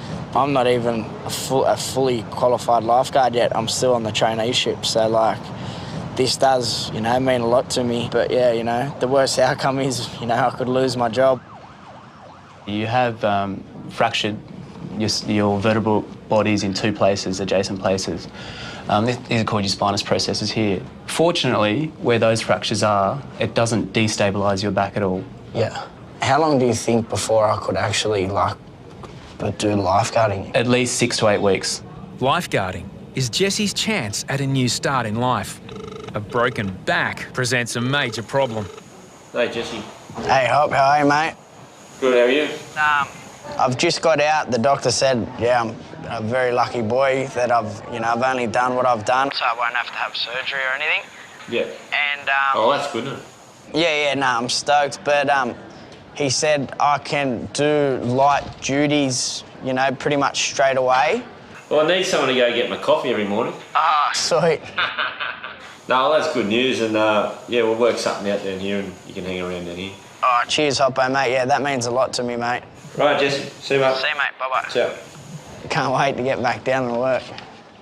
Bondi's lifeguards have conducted over 2,000 board rescues during the season. From the easy to the hard. From upside down to right side up. Singles, doubles, triples. Some that go wrong. And some that are plain bizarre. Everyone's added to the count. Except Matt D. Board rescues just elude me. Like if something goes wrong up there, I'm down there, or if something big goes wrong, I'm up there in the tower, and I'm just that lucky guy that danger kind of dodges. Just before the season ends, fate intervenes. First board rescue!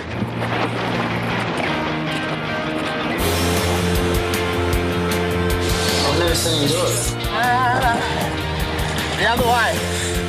The other way, head up there. Mohammed is from Jordan and more familiar with swimming in the Dead Sea.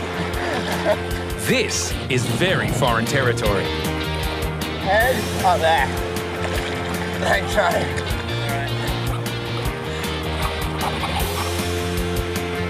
It's a rare sight when a lifeguard is happier than the person saved. You're good.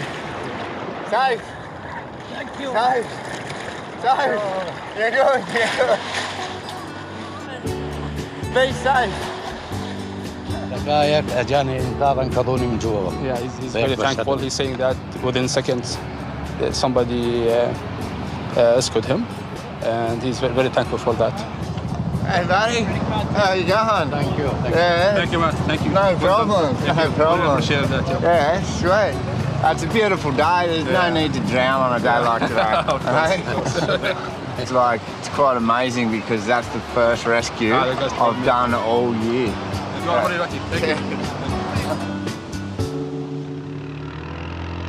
The last shift of the summer season. Just does that often me putting the shutters down the end of the day. But the fun's far from over. The end of season challenge is to build and launch the wackiest surf craft ever devised. Whippet's preparing for the big swell. Found 4 pretty, nice to smart casual dresses. Thought we'd put them on and then came down and predicted a trip to hospital for one of us, so I wrapped our heads in bandages. Team victory. Pretty much won everything so far. Looks, that's it. 4 teams. Whippet's catamaran, Quinn's canoe, the SS Gonzo, and the coffin. Now confidence is riding high as the surf.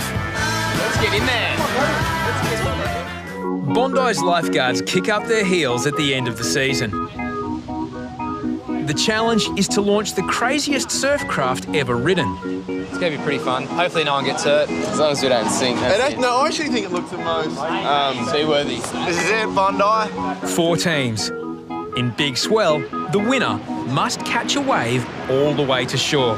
We're about to launch. Matt D and Beardy's floating coffin launches first. Seem to be handling okay, we reckon, Jess? Yeah, I didn't even think it'll float. Quinn and Bisho go next.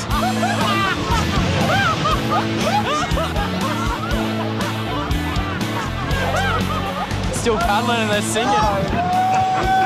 They're out of business. Fortunately, they're amongst the best swimmers on the lifeguard service. Whippet's catamaran launches with 3 crew. Finally, Maxi and Gonzo launch their Technicolor Dreamboat. Not even at the poor thing! That was some of the most quality ever. With one vessel floundering, the remaining flotilla head for the surf. The coffin launches into a deadly takeoff. Coffin! Yeah! Coffin! But just when a nosedive seems imminent, It's gonna handle! Yeah! That handled!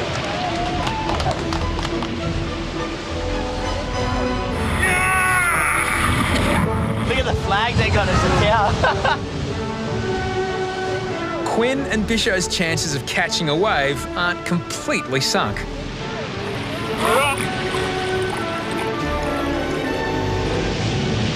Who's gone?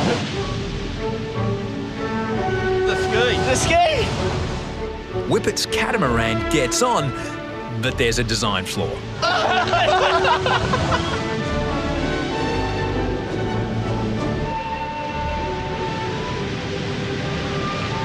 Bacon made it. Bert and Gonzo over here. Gonzo at the back. I don't know how they're going to go here. Making a late run home is the Technicolor Dreamboat.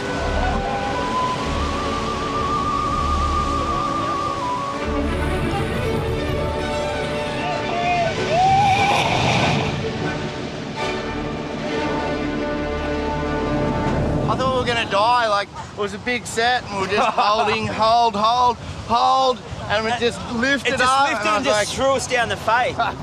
We were full of water for the whole time, but we regathered, ditched the paddles, ditched the gloves, and I reckon it was seaworthy, but not in a southerly. Hopefully this turns into an annual event, you know. Everyone's dressed up and having fun and good teamwork as well. Everyone had a good time and dug in. I'm sure next year there'll be more of the boys and we'll be able to come up with some stupider ideas for craft and Big plans. Big plans for next year. Another season ends. On the beach, that never fails to surprise. Every season that nobody drowns is a good season.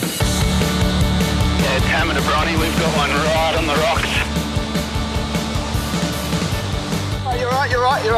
Stay there. Stay there.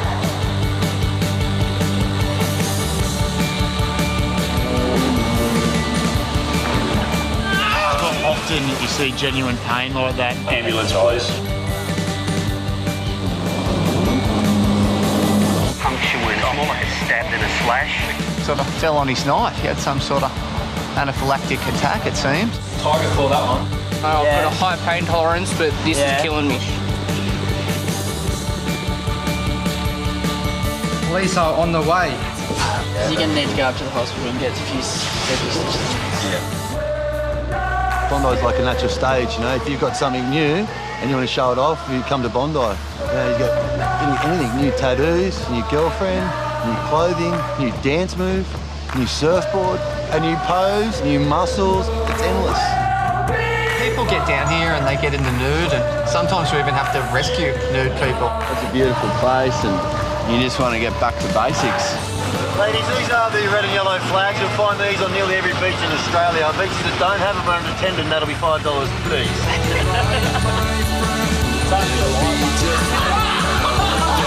You should swim up the other end of the beach where there's red and yellow flags. Thank you, sir. No worries. I'll see you soon on the front of my rescue board. Need a hand, just give me a shot, man. Oh yeah, man. You know, everyone's a friend down here. We all look after each other. So excited. Will you marry me, Oh darling? my God.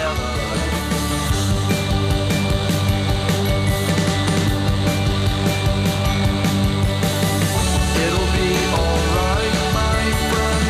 It'll be just fine again. We'll run back all together. It'll be like we were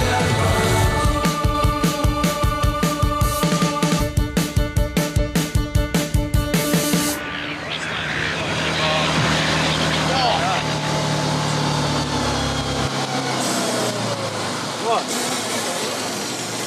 the my mouth? No way!